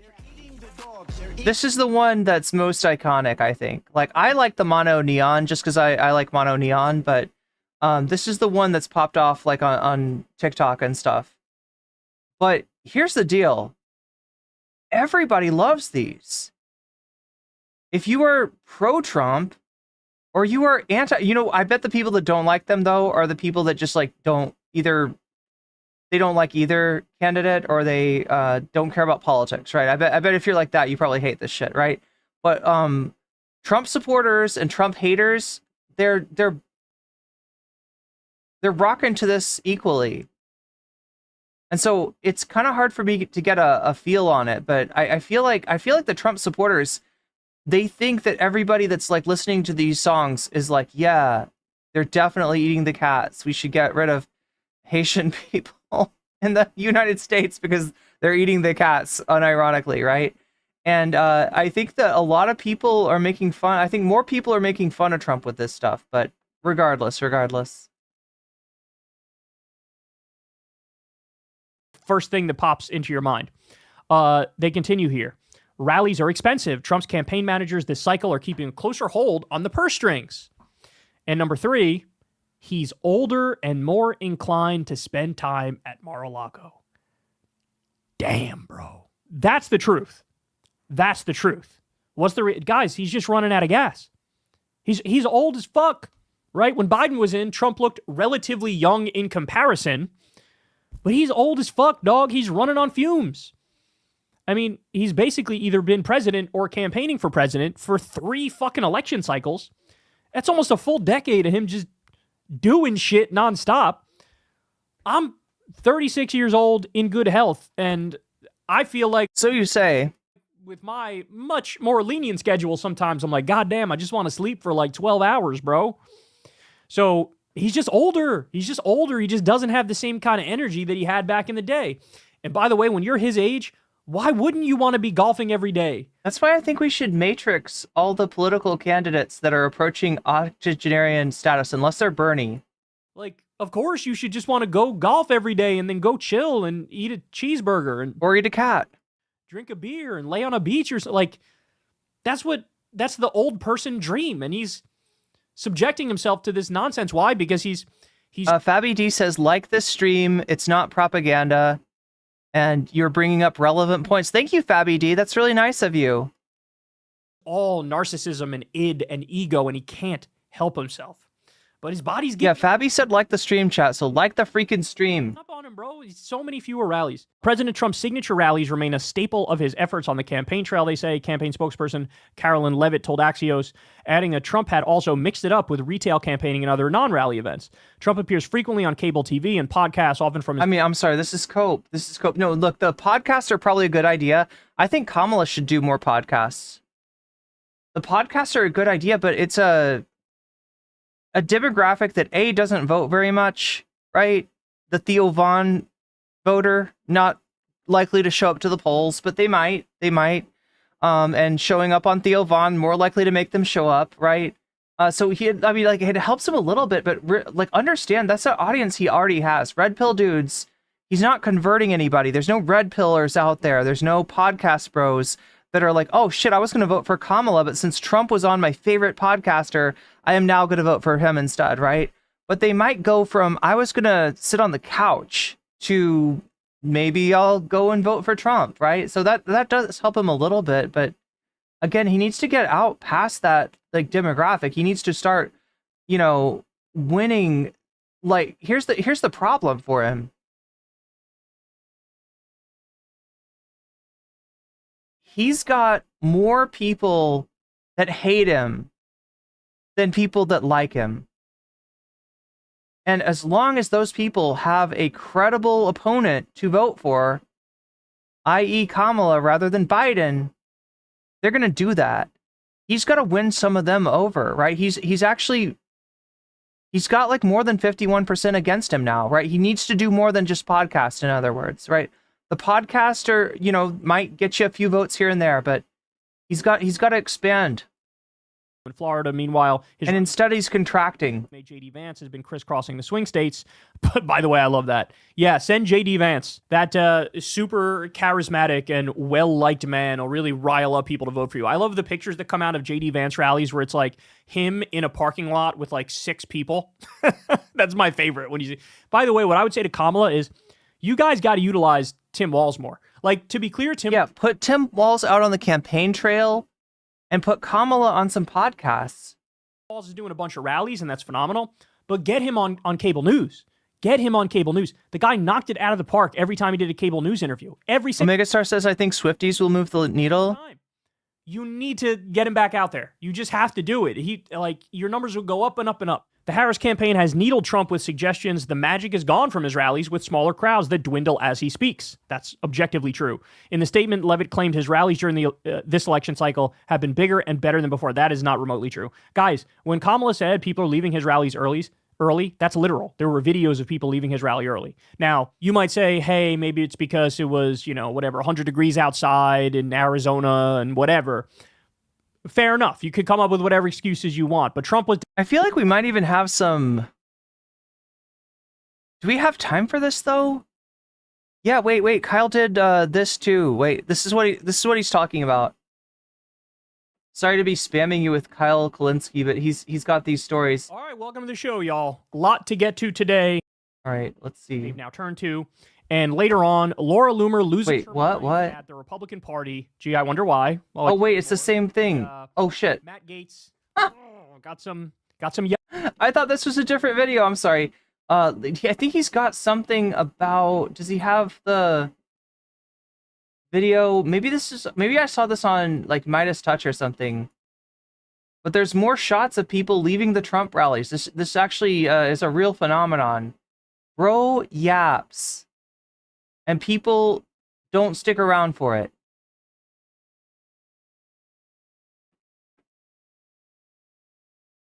Okay, one more. Trump grocery. Wait, we got a Trump grocery and a Vance grocery.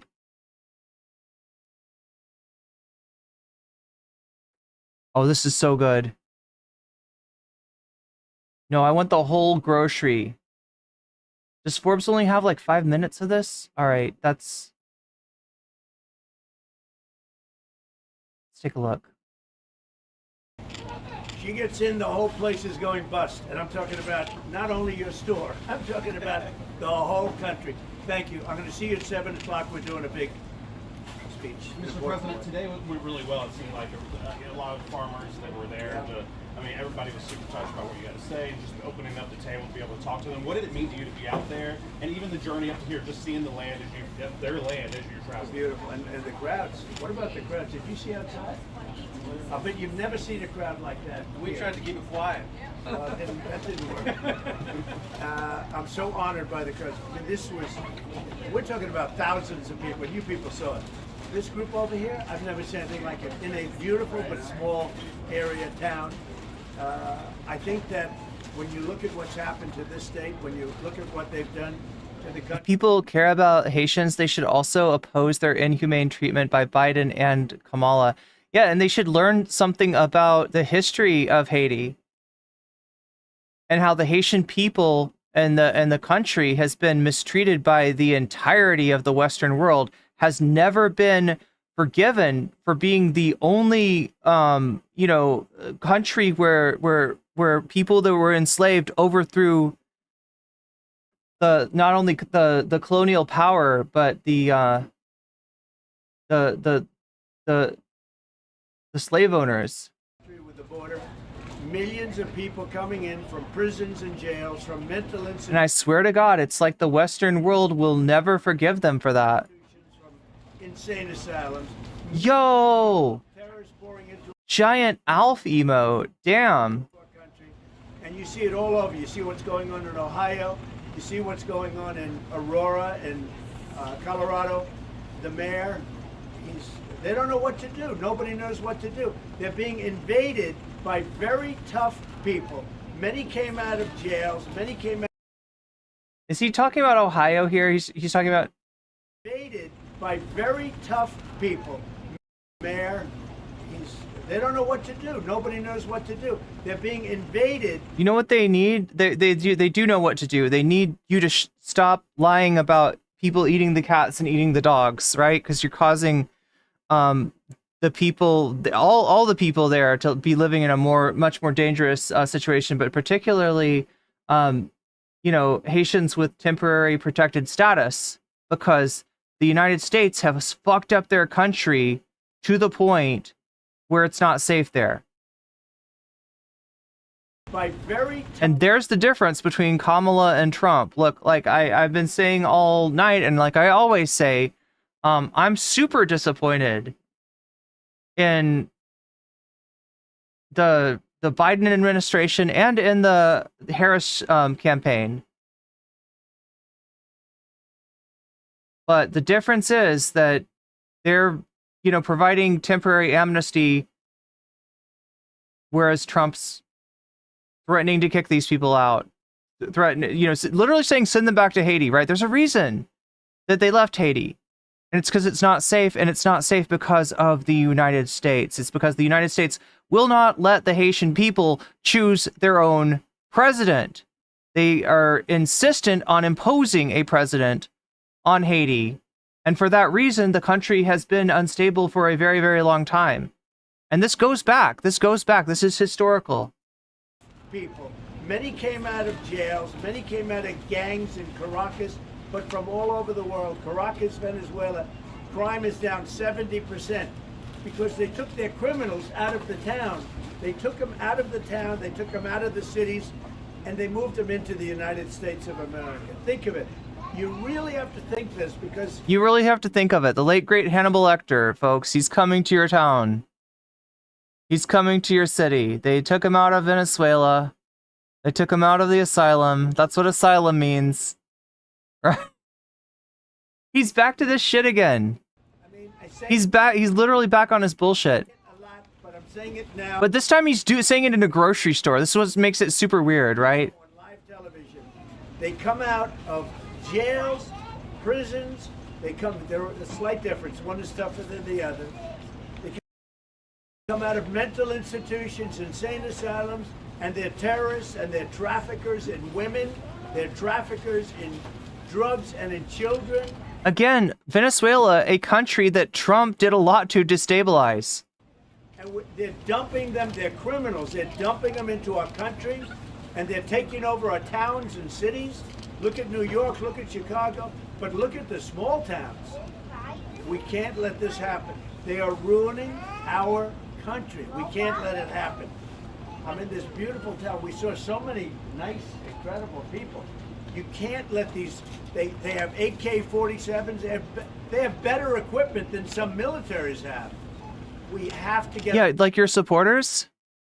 Like the two Trump supporters that tried to end you? They have weapons? Out of our country. These are criminals. These are not people that are going to make America great again. These are people that are He's at the supermarket so he can buy sides for the late great Hannibal Lecter. Wait, buy sides? going to destroy America. Folks, Hannibal Lecter can no longer afford bacon, and that's why he'd like to have you for dinner. It's because of Kamala's inflation. Kamala's inflation. She wants the prices to be super high at the grocery store. That's why Hannibal Lecter, he's no longer able to buy eggs. He's no longer able to buy bacon. So he'd like to have you for dinner instead, folks. And Biden, I don't think Biden knows anything about it. I actually don't Make attorneys get attorneys, yeah. think he has a clue.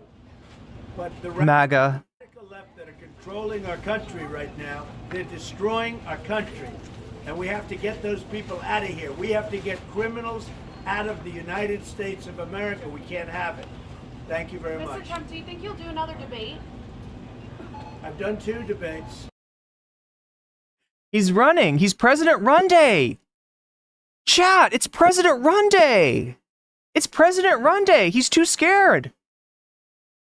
We've had great success with the debates. I've done many debates, I think 21 altogether, but I've done 2.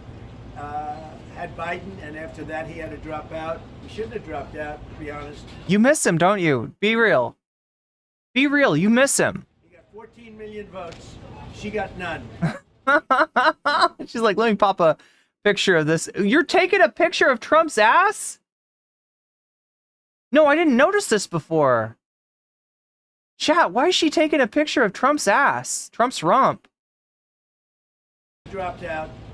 We had a very successful second debate. Do you feel me, chat? Like, right, if you want to take a picture of Trump, you'd think that you'd want to come on the other side and get him from the front, but she's taking a picture of his backside. And based on the numbers, because if you saw the numbers today that were just released even by the New York Times, we picked up Arizona, way up in Arizona, and we're way up in Nevada. We're way up in a lot of different states, the swing states. I mean, that's true. There is one poll that came out that had him up in the Sun Belt states, right? But that's not enough for him. Remember, all Kamala has to win, Pennsylvania, Wisconsin, say it with me, and Michigan, all right? And like, she's very much her own enemy when it comes to, Pennsylvania and Michigan, right? Her lack of differentiation from Biden's Gaza policy is actually hurting her in those states. But she's not getting great advice, right? You've got a situation in which the majority of Americans, and I believe in one poll, I even saw a poll that said the majority of Jewish voters want to see aid to Israel conditioned on a ceasefire, right? That's like a starting point. That's a very simple, easy starting point, and this is the problem with the Democrats. They're fucking cowards. They're fucking cowards. Just like they caved on immigration, and now you got this demonization of the Haitians. Now you got this demonization of Venezuelans, right? 2 countries that the United States foreign policy very much screwed up. And what do you expect? What do you expect when you cave to this guy? And I think overall, if you a very A lot of younger dudes are into Trump because they grew up with him as president. When they were kids, so they're normalized and legit to them. They didn't have a how the fuck did this happen moment. Yeah. respected poll is Rasmussen, and they have us 8 up 8 up, all right. You're definitely getting 8 up. nationally. So we're doing very Trump doesn't know how 8 up he is. well, I think, based on the results largely of the debate, but it's really not that.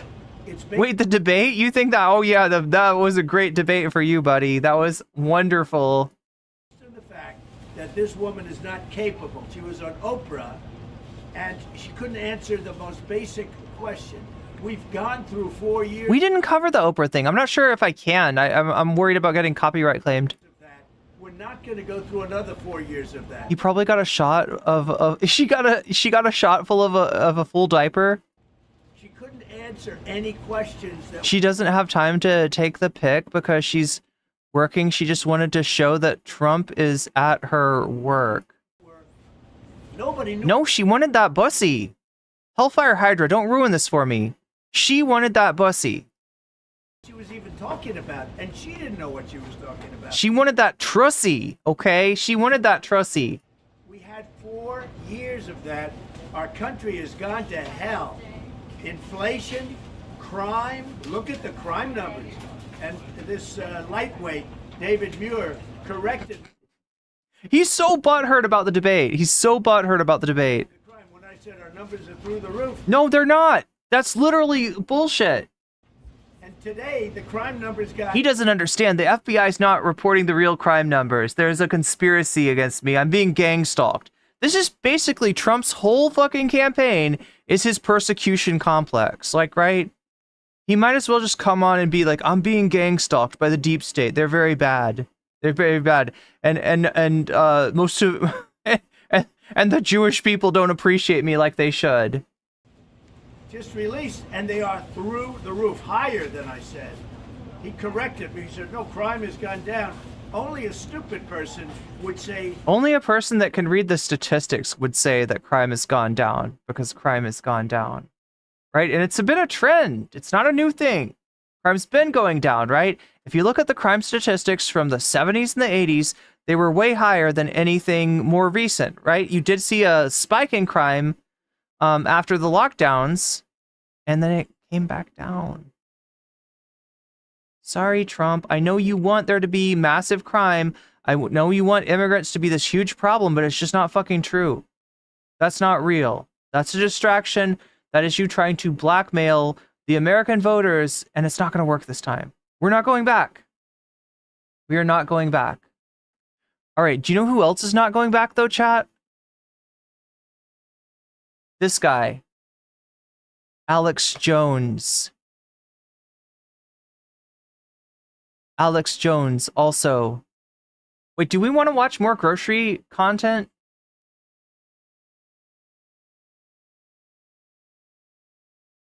Okay, I got one more for you then. JD Vance, grocery.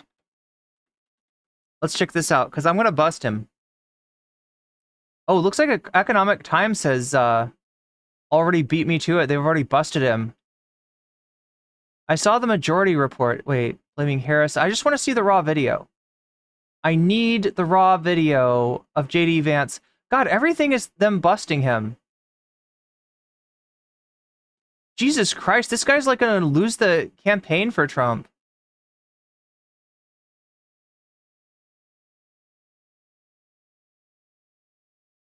Can I just get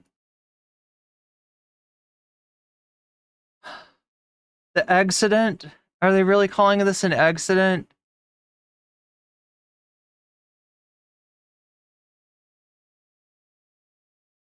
Guys, yeah. Thank you, ma'am. I appreciate it. All right, here we go. You want an orange? Yeah. Come on, let's go. Smell good? Thank you so much. Thank you so much. All right, guys. Now here, I'm going to talk for like 3 minutes. Can you guys act like old kids for 3 minutes? You're not going crazy? All right. First of all, we're thrilled to be here. I do think, unfortunately, look at the prices here. Things are way too expensive. And they're way too expensive because of Kamala Harris's policies. I mean, look, guess what? You want some eggs?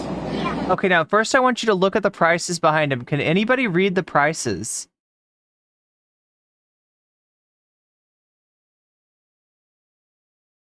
Can anybody read the prices? The one that shows up the best is this one right behind him. It says $2.99. That's a dozen eggs. All right, $2.99. Talk about eggs, because these guys actually eat about 14 eggs every single morning. Is that right? Yeah. Oh, whoa. We'll be careful about this. Eggs, when Kamala Harris took office, were short of $1.50 a dozen. Now, notice what he's got in his hand, because that's not a dozen eggs. That's not a regular carton of eggs, right? That's not what a family normally buys, right? If you got a big family that eats a shit ton of eggs, maybe you buy that, right? If you're shopping for a restaurant, maybe you buy that, right? But that is actually, let's count them. A dozen eggs will cost you around... All right, 1, 2, 3, 4, 5, 6. Is it 6 by 6? That's 36 eggs. So that's not a dozen, that's 3 dozens. $4 thanks to Kamala Harris's inflationary policies. Okay, so now everybody's pointing out that the eggs right behind them are $2.99. They're not $4, right? They have, gone up. The grocery prices have gone up. A lot of companies are taking advantage of the perception of inflation in order to raise prices or keep prices raised, even when supply problems work themselves out, right? Republican vice presidential nominee J.D. Vance took an aim at Biden-Harris administration's handling of the economy as he visited Pennsylvania grocery store.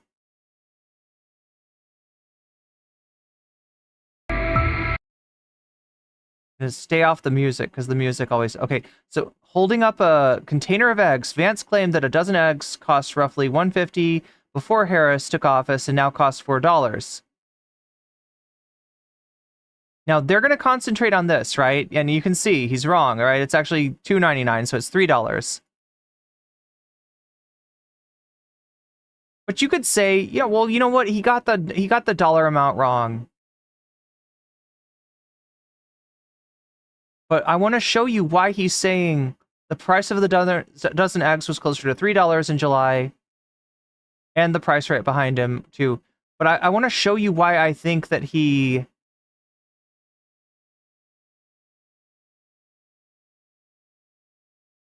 Like, there's a reason that I think he said $4, right? So he didn't just get that from nowhere. He is a liar, but this one he's not just pulling out of his ass. We're thrilled to be here. I do. All right, guys. Now here, I'm going to talk for like 3 minutes. Can you guys act like old kids for 3 minutes? Not going crazy? All right. First of all, we're thrilled to be here. I do think, unfortunately, you know, looking at the prices here, things are way too expensive. And they're way too expensive because of Kamala Harris's policies. I mean, look, guess what? You want some eggs? Well, let's talk about eggs, because these guys actually eat about 14 eggs every single morning. Is that right? What do you think, Chad? Is he doing a better job of being impersonating a human being than he was at the donut shop? Oh, whoa. We'll be careful about this. Eggs. Okay, so now he picked those up, right? Or one of his kids picked them out for him. When Kamala Harris took office, were short of $1.50 a dozen. Now a dozen eggs will cost you around $4 thanks to Kamala Harris's inflationary policy. Now, okay, no, God, we could just barely see it. Let me show you. Let me see if I can find it. I saw this like as clear as day on the Majority Report this morning. But I believe that the price right there...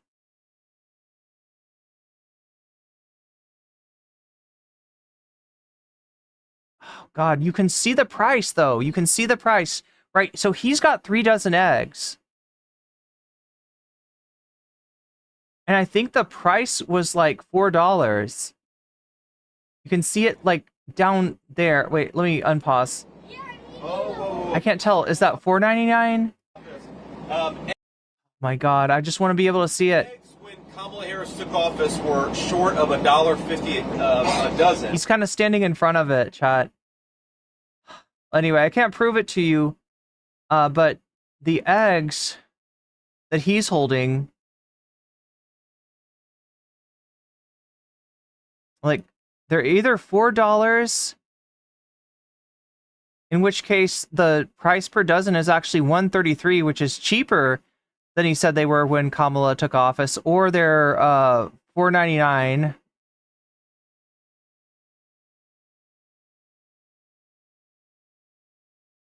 And they're $1.66, right? So, you know, the way that he's... does he know what a dozen means, right? Because he picked up 3 dozen, right? And B, those eggs that he's holding there are actually pretty damn close to the price that he quoted at the beginning. Now, obviously, you know, the ones up there are $3.99. Anyway, what I'm trying to point out is that he's way off. And I'm not sure he's bought eggs recently, right? I'm not sure that he's had to buy eggs since he's been working for Silicon Valley, since he's been Peter Thiel's, like, dude. Eggs will cost you around $4 thanks to Kamala Harris's inflationary policy. Now, look, I don't know if y'all have noticed, but, you know, Kamala Harris does this interesting thing. Comrade Kamala. Where the only time she speaks before the American people is when she's got a teleprompter right in front of her. And I think it's because she has no idea what to say unless somebody else is writing her lines for her. Isn't that a disgrace? Sounds like a pretty standard politician to me. Also, I feel like you could use a teleprompter. Maybe they could write better jokes for you than be like, they call me racist because I drink Diet Mountain Dew. They're gonna say that the Diet Mountain Dew is racist pretty soon. Now she will, I'll give Kamala Harris a little bit of credit because over the past 50 days, now don't run me out of town yet. Babe says, y'all know this? If y'all know this, dude is code switching. Like I said, I'd give her a little bit of credit. I give Kamala Is he really human? It's hard to tell. Harris a little bit of credit because she's given 2 interviews over 50 days of being the Democratic Party's nominee. Now, I think I've figured out the secret, though. The reason Kamala doesn't get very many interviews is because every time she does, I think we pick up about 100,000 votes. So the reason that you shouldn't give as many speeches or appear in public ever is that every time you do, she picks up about 50,000 votes. But go on.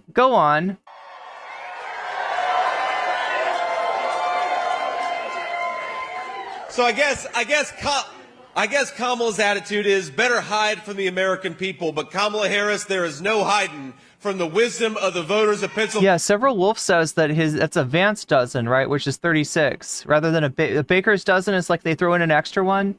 A Vance dozen is they throw in 24 extra. And in 44 days, you're fired. Now, it's so funny. I talk to the president, of course, all the time. And he and I think, figured it out a few days ago. Kamala Harris, she's running from every position that she has ever had. Now, she said she ran on defunding the police. And while she... Lucero Lopez is just saying something pretty interesting here in Shorts chat. If you know they are different prices on 3 dozens of eggs, you are either... Anyway, eggs. I think you got interrupted yourself there. Anyway, eggs are too high with her Marxist communist ideology. Yes, that's right. Marxist supply side economics ideology, right? Favoring the corporations. That's what Marx was famous for. I remember reading that in Capital, right? I remember Marx distinctly writing, corporations of the world rise up.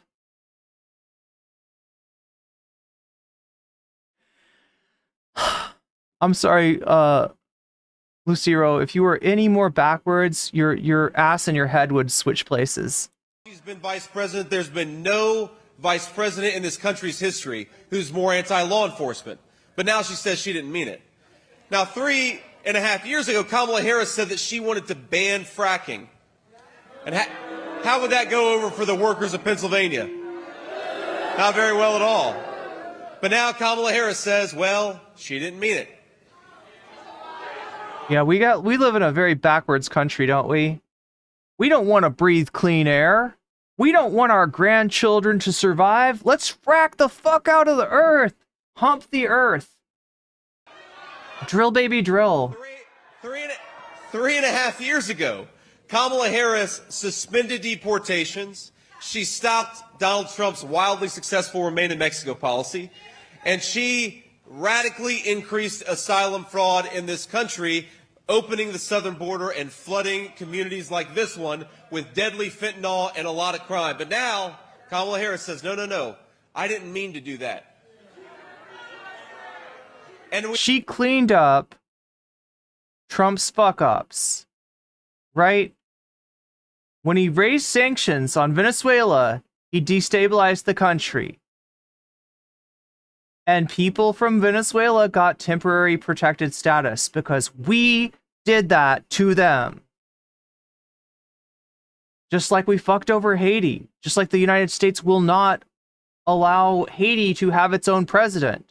They insist on picking Haiti's president for them, destabilizing the fuck out of the country, making the country too dangerous to live in.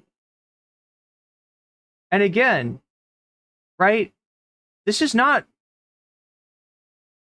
a flex for the Biden administration. This is not a flex for the Harris campaign. Again, they're weak. They're weak. They caved to Trump on the immigration issue, all right? So they're not great. But again, they are at least taking responsibility for the United States foreign policy, unlike Trump, who wants to destabilize other countries, and then, I don't know, those people are on their own. No, they're not just on their own. We're going to say they're eating the dogs and eating the cats. We're going to make it unsafe for them to live here. We're going to put a big target on their back. We're gonna enable all kinds of stochastic terrorism, and then we're gonna bitch about the fact that 2 Republicans took pot shots, or at least tried to take pot shots, at Donald Trump. At Donald Trump. I wonder if there were bump stocks on those guns. The one that his one piece of policy that actually a lot of right wingers hate him for is banning bump stocks, but then the Supreme Court, they took care of that, didn't they? They decided a bump stock is fine. She can't be trusted. You're exactly right. But I think what I've figured out is that Kamala Harris knows that she's not. Kamala Harris wants your kids to be gay forever. Yeah, JD Vance wants to send them to a conversion camp. Going to win this race, so she's auditioning for my job. The barely hanging on senator from Ohio, like the lowest vote getting Republican official in the state? What job are you talking about, JD Vance? The new spokesperson for Diet Mountain Dew? And I told the president, sir, you got to be worried. Writing books about fucking couches? What job is she going to take from you? Because she's going to show up at one of these rallies with a long red tie and a Make America Great Again hat. What kind of weird cope is this? But here in Pennsylvania and all across our country, we are not going to let Kamala Harris forget that she opened the border, that she went to war with the police, that she tried to ban fracking, and she is fired on November the 5th, and we're not going to let her get away from it. We went to a grocery store, and I said, well, another reward. Yeah, Donald Trump was fired by 81 million people. Think about that. Anything you want in this grocery store, and I assume, of course. Okay, so we're back to the groceries. That they'd want a piece of candy. But again, my 7-year-old, he's just like his mother. He's very, very practical. He's what they call a type A personality. And I'm talking about grocery prices, which we'll get to in a second, and the media's sitting there, and my son... Is he going to complain about getting roasted for that, for not knowing the difference between a dozen eggs and 3 dozen eggs? Is he going to bitch about getting roasted for not understanding that the price of eggs right behind him was $2.99, not $3.99? Tugs on my shirt, and he says, Dad, we need eggs. And I said, son, when I said you could get anything, I thought maybe you meant like a Snickers bar or something. He said, Dad, you used the last 3 eggs this morning. We got to get eggs. So I'm like, all right, son, we'll get an ice cream sandwich. And Son's like, my cholesterol is crashing, Daddy. We need eggs. We need eggs. Get a dozen eggs, and that's exactly. You got 3 dozen eggs. Do you not know the difference? But it reminded me, a dozen eggs, almost $4 in the state of Pennsylvania. Just repeating the lies. No, it's okay. He's just what did somebody say?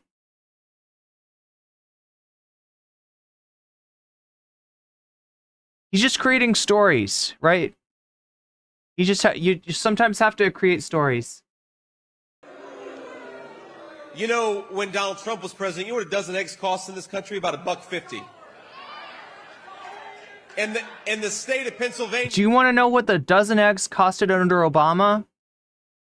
Probably less than $1. You can make this argument for anyone, because guess what? There's this thing called inflation. And even when there's not supply chain issues, it happens. And under Donald Trump, we had an incompetent buffoon as a president for the biggest public health crisis in our lifetimes, in a fucking generation. The biggest public health crisis since the Spanish flu of 1918. And yeah, there was some inflation. Yeah. But Trump is not going to get you back to 150. You know what might get you back to 150 or not 150? You want what's going to get those eggs prices down? Anti-price gouging laws. Because that's not the real price, according to the cost That is a corporation taking advantage of the perception of inflation to keep their prices inflated. Grocery stores made unbelievable record profits. A lot of corporations made record profits during that time, right? It wasn't inflation, it was price gouging. And Trump, he doesn't even have a semblance of a plan to deal with that. One of the worst. So as much as people want to bitch about Comrade Kamala, the commie queen, right? Trump's got nothing. Trump's got nothing. You know what he'll say if you ask him, like, how are you going to get those prices down? He's like, we're going to drill, baby, drill. No, that's not going to do shit. That's not going to do shit. I said eggs. I didn't say oil, fucker. Actually, I didn't know this until recently. You know, y'all have had one of the worst grocery price inflation in the entire country. A gallon of milk costs $4.28. Thanks, Kamala Harris. A dozen eggs costs almost $4. Thanks, Kamala Harris. A price of ground beef went from just shy of $4 a pound to $6. Are you going to blame, because this inflation thing happened worldwide. It's not just in the United States. And in fact, the United States experienced a lot less inflation than some other countries. Are you going to blame her for inflation in every country? Are you going to go on a world tour and say, thanks, Kamala Harris, thanks, Kamala Harris, thanks, Kamala Harris, this is all your fault? Because Kamala Harris cast the deciding vote on the Inflation Explosion Act. And as Kamala Harris, she is... They've never made an argument for why that act would increase prices. They've never made that argument. They've never fucking done it.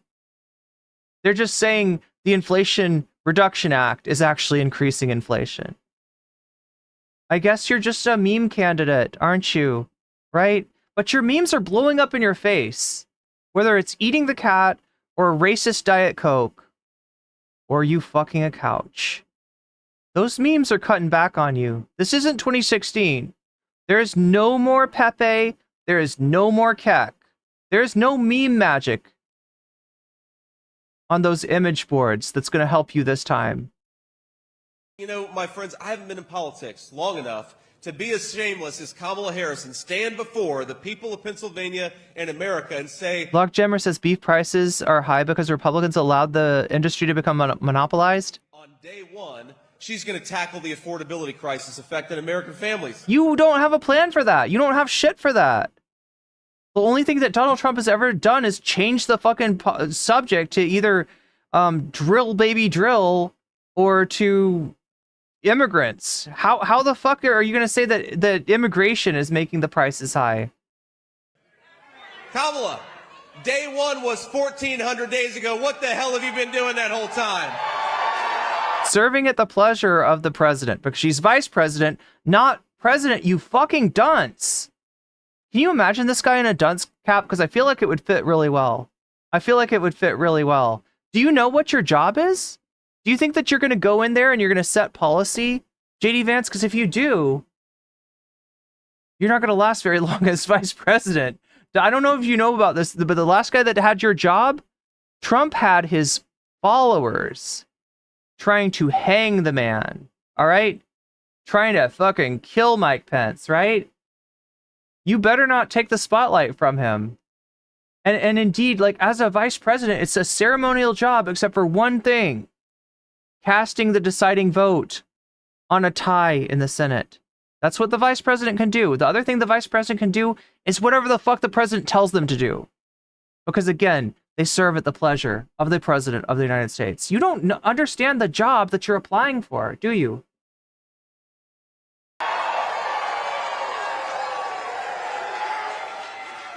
If she wants to do something to fix the very problem she created, there is nothing stopping her. You get to work right now, Kamala Harris. Stop talking about what you're going to do and actually go out there and do it.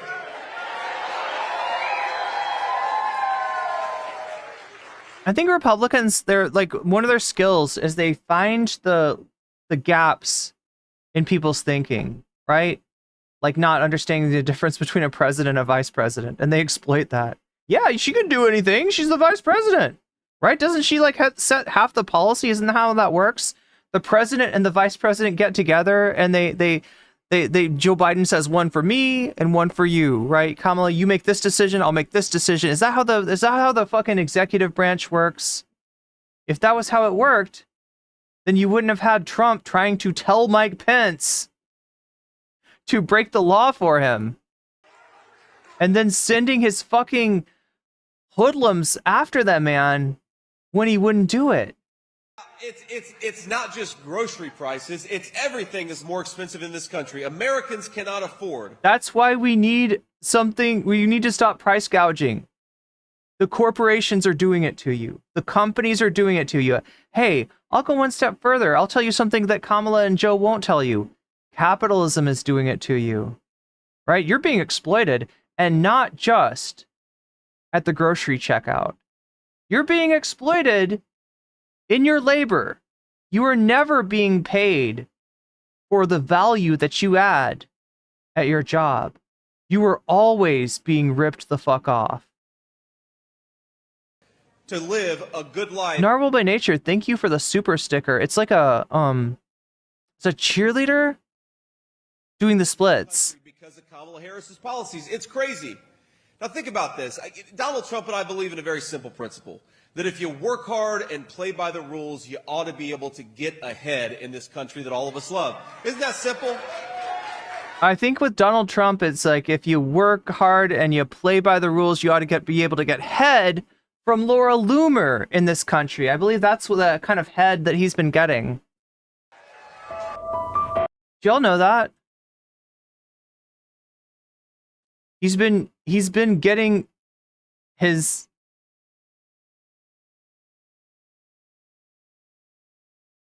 head from Laura Loomer.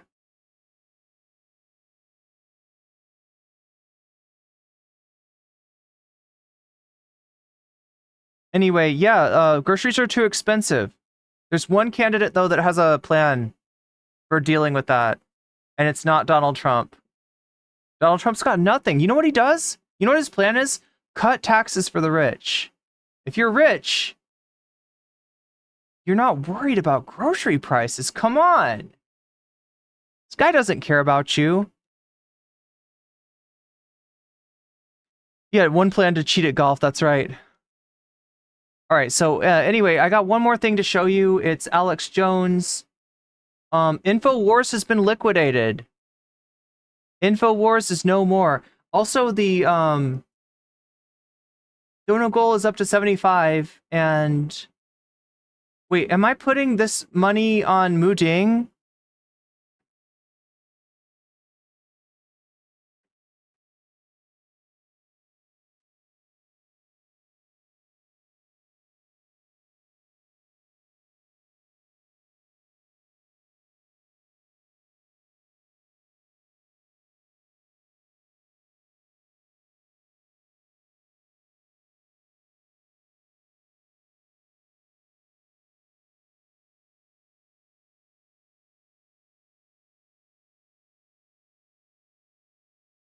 No, he's not sleeping with her. Like, if I were to say that he's sleeping with her, that would imply PIV. That's not what I'm saying.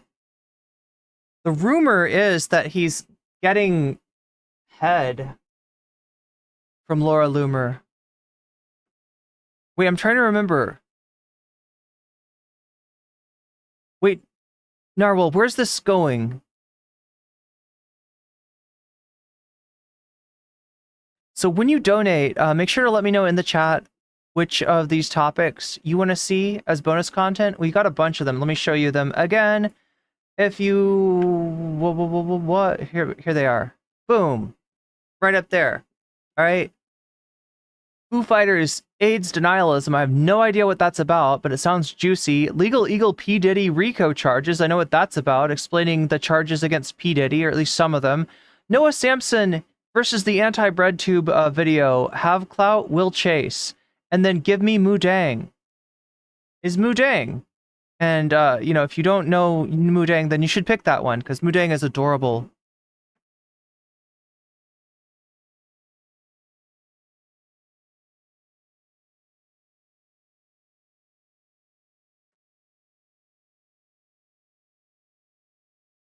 I don't want to think about the relationship between Laura Loomer and Trump, but I guess I have to.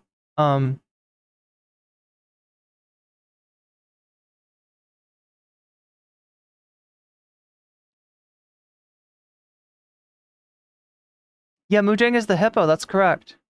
Legal Eagle, gotcha. All right, here we go. Legal Eagle it is. And Legal Eagle is up. It's got 16 extra points. Legal Eagle kind of in the lead as far as the donos go. Actually, I think it's in the lead as far as, yeah, it's in the lead. Legal Eagle back on top.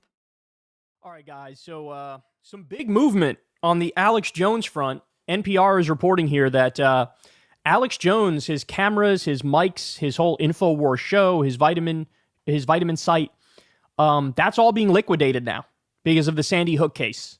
So let me give you some of the specifics. Conspiracy theorist Alex Jones' InfoWars show is likely to be shut down within a few months after a federal bankruptcy judge ruled Tuesday that plans to sell off the assets of Jones's media company, Free Speech Systems, can move forward.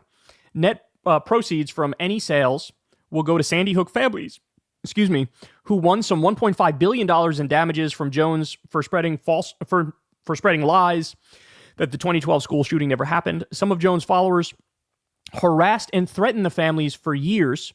By the way, one of the fathers ended up committing suicide after all the harassment from Alex Jones' followers. Attorneys for a group of the families called Tuesday's decision a significant step forward toward a fair and equitable resolution for all the families. Free Speech Systems will now be sold at auction, meaning Alex Jones will no longer own or control the company he built, said attorney Chris Matei. This brings the families closer to their goal of holding him accountable for the harm he has caused. A court-appointed trustee for Jones' personal bankruptcy case has already begun the process of auctioning off the components of Free Speech Systems, the parent company of InfoWars. Listed for sale is everything from production equipment to domain names and the Oh my god, chat, I want to get one of those mics. InfoWars vitamin and supplement online store. Can you imagine buying an Alex Jones mic though? It probably smells. Trustee Christopher Murray said in court that several parties have already expressed interest in buying Free Speech. There's so many famous people coming out about the freakout parties. Oh my god. Assets, including specifically Jones's X.com account. The sale process starts with. Anyway, chat. We'll do the Mediasan Elon Levy debate after this. The bids, and then open auctions are set for November 13th and December 10th if needed. The bidders are unknown and could be anyone from another vitamin and supplement seller to an entity trying to catch and kill the InfoWars brand or one that wants it to live on. Okay. Oh no, it could be like there's going to be a bidding war then. Yeah, there'll probably be some like chuds there trying to buy it to give it back to Alex Jones. But wait, if they give it back to Alex Jones, like the debt's not paid off yet, right? So they could do another round. That's interesting. I think it's going to be the latter.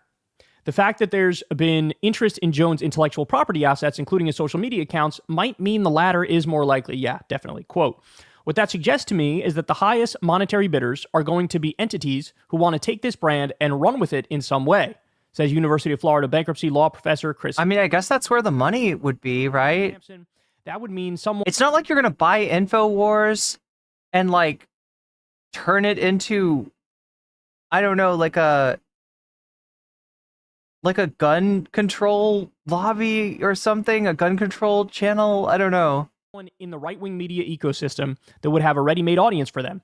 Alex Jones's Storage Wars. Legally, Jones would be free to continue working for a new entity, but talks are continuing between Jones and some of the Sandy Hook families seeking a deal that would bar Jones from continuing to speak about the school shooting. So not stopping him from speaking in general, just about the school shooting. A U.S. Justice Department lawyer acting as a kind of bankruptcy watchdog had tried to stop the sale, arguing that the bankruptcy trustee appointed in Jones' personal Chapter 7 bankruptcy has no authority to sell off Free Speech Systems' individual assets since Jones' company is no longer in bankruptcy and the company's assets are not the property of the Jones estate. But U.S. bankruptcy judge Christopher Lopez rejected those arguments Tuesday, saying he would clarify his order so the sale can go ahead as planned. But as Hampson puts it, the court has saved some big fights for later. That includes the fight over Jones' real Alex Jones X account. Jones' attorneys argue that the exclusive property of Jones is natural person and cannot be sold. So no, I've had people that are not fans of Alex Jones, make the argument to me that this sale of his Twitter account sets a really bad precedent. Right? So this would mean, I guess, potentially like any debtor that has a popular social media account could be forced to sell it. It does have a value. There are people that will buy, a big social media account. But if that's considered an asset, then yeah, anybody that gets into debt could be stripped of their social media accounts too. Doing so, they argue, would violate the client's right to publicity, his privacy rights, and would amount to involuntary servitude under the... It would be funny if John Oliver and his team bought it. 13th Amendment. Meanwhile, the Sandy Hook families remain divided. NCC broadcasting live from her new studio in Austin, Texas. About how any proceeds should be distributed. But no matter how they slice it, court filings suggest the total payout will be under $8 million, a mere fraction of the $1.5 billion they're owed. So in other words, it's a fire sale, bro. Everything's getting liquidated. And this is going to get some money, or at the very least some assets, and it will eventually become money, into the pockets of the Sandy Hook families who won their lawsuits against Alex Jones. I guess the question is, what's going to happen after that, right? Because it sounds like Alex is going to have an ally buy Free Speech Systems, the parent company of InfoWars, back, and then Alex can just go work for the company that he founded with his ally who technically owns it. And my guess is that person will basically give Alex free reign, and they get it. It could be an ally, but did you think that also maybe it could be a right-wing competitor? Like it could be another right-winger that's like, yeah, nice InfoWars, like, takes over. Can you imagine Ben Shapiro buys InfoWars and starts streaming? I don't know. I'm trying to think who would do it. It'd have to be somebody super far right-wing, probably further right than Ben Shapiro. It would be like Big Papa Fascist or something, right? It would be like some weird, like, I'm trying to think who it could be. A tiny percentage of the action. But then the other question is, how is the court going to guarantee that Alex continues to make payments that are owed after the court case? Even if I don't win the bidding war, I could still make the winner pay more. True. Sandy Hook families. That'll be an important sticking point. But look, the idea that they're gonna, like Alex Jones Prank Wars, set up a street like live action Frogger and dress up like a gay frog and play Alex Jones Presents Gay Frogger. Somebody who opposes InfoWars is going to buy it and just get rid of it. That's not going to happen. Or even some other InfoWars, hell yeah. Company is going to buy it. Hell yeah, Ophelia. And operate it. I don't think that's going to happen either. I think it's going to be, look, every step of the way, he's been playing the game, Alex Jones has, right? He's been shifting money all over the place, putting it in different people's names who are in his family, shell companies, etc. So he could try to hide money from these lawsuits however possible, right? And he's been doing that. And in this instance, I doubt he doesn't have an ace up his sleeve in terms of effectively getting InfoWars back or being an employee at InfoWars. And even in a worst case scenario where, for him, where somebody does try to like catch and kill InfoWars, he can just start another thing the next day and it would be totally fine. And it would, he could name it something else, and there's nothing stopping him from talking more generally about politics. Maybe it seems like they're working on a deal to maybe make it so he legally can't talk about Sandy Hook at all anymore. But outside of that, there's nothing they could do. He's going to do a show. He's going to say what he's going to say. He's going to lie as much as he wants to lie, and he's going to spread misinformation as much as he wants to spread misinformation, because that's the nature of this country. But what's happening, look, this is what happens when you are not paying the people who you lost in civil court to, and you owe them a lot of money. When you're not paying them, yeah, shit like this is going to happen. If he had agreed, yeah, we'll get on a payment plan, I'll pay you X amount per month, and we'll keep moving forward, and if I got to pay you for the rest of my life, I pay you a percentage for the rest of my life. He could have done a deal like that, and then you probably wouldn't go through this process, but he didn't do it. He wasn't paying, and so now, yeah, the court's going to intervene, and they're going to liquidate his assets and give the people the money, right? And they said it comes out to less than $8 million. He owes like $1.5 billion. He's never going to be able to pay that off, right? But you could have went along with it, You're You did the crime, you're going to do the time. It's a civil case, not a criminal case, but you get the point. He owes a lot of money. He could have paid it off in increments, come to some reasonable agreement, but he didn't. He did the classic Alex Jones thing. And the entire time crying and classic Alex Jones, whining about it, you know, making his problem worse. Well, now all your shit is getting liquidated. But again, I think it will be one of his allies will buy it and he'll be right back there. That's my guess. I'm calling it now. Because there's a lot. Here's the thing people don't understand. There's a lot of billionaire money in that right-wing ecosystem, which is always why the idea that they're anti-establishment is hilarious, right? If something happens to this show, we're cooked. Like, we're just cooked. It's not like there is no left-wing billionaire who's like, yeah, let me save this guy who argues to Hassan will buy it. Taxes on me, right? It's not going to happen. But in that right-wing ecosystem, they got a lot of money to throw around. And so I bet an ally buys it and they find something to accommodate Alex Jones, and he'll probably just have to pay them in increments moving forward, some percentage of his income or whatever it is moving forward. That's my guess as to what's going to happen. But look, it is a reminder that every single time I kind of felt like even if they find Alex Jones liable, he's going to find a way to weasel out of paying or win. He's going to weasel, Chad. He's going to weasel. That's what he's going to do. You know, look, whatever you do, chat, Alex Jones is going to find some way to get out of watching those ads at the top of every hour on Twitch that lasts for 3 minutes and are unskippable. Whether Alex Jones gets himself a Twitch Prime sub to get himself a free sub, whether Alex Jones gets a discounted sub during the month of September, or whether Alex Jones is able to finagle getting somebody to gift him a sub, which can happen and does happen, but is more likely to happen if Alex Jones is active in the chat. He's going to get out of that ad break. Are you? Are you? Are you? That's the real question. Get away scot-free. Turns out that's not the case. Turns out, you know, this is quite a punishment. Having to, all your stuff is going to get liquidated. You know, you got to move out of your studio, et cetera, et cetera. Now, I'm sure... Can't they just liquidate him? Can't they just, like, turn him into a liquid Alex? He's gonna cry and play the victim, etc. But it certainly is a colossal pain in the ass for him, if for no other reason than just logistically, right? But he will be back.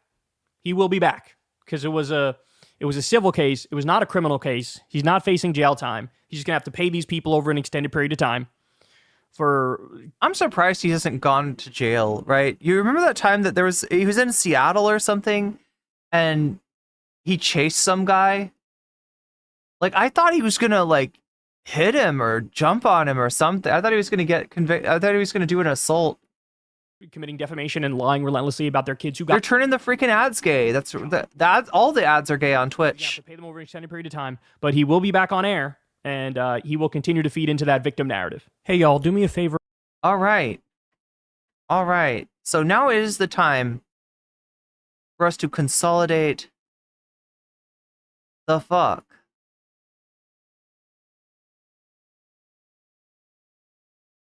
out of the streams. So get in, and we're gonna watch a little debate between Elon Levy and Mehdi Hassan. It's time.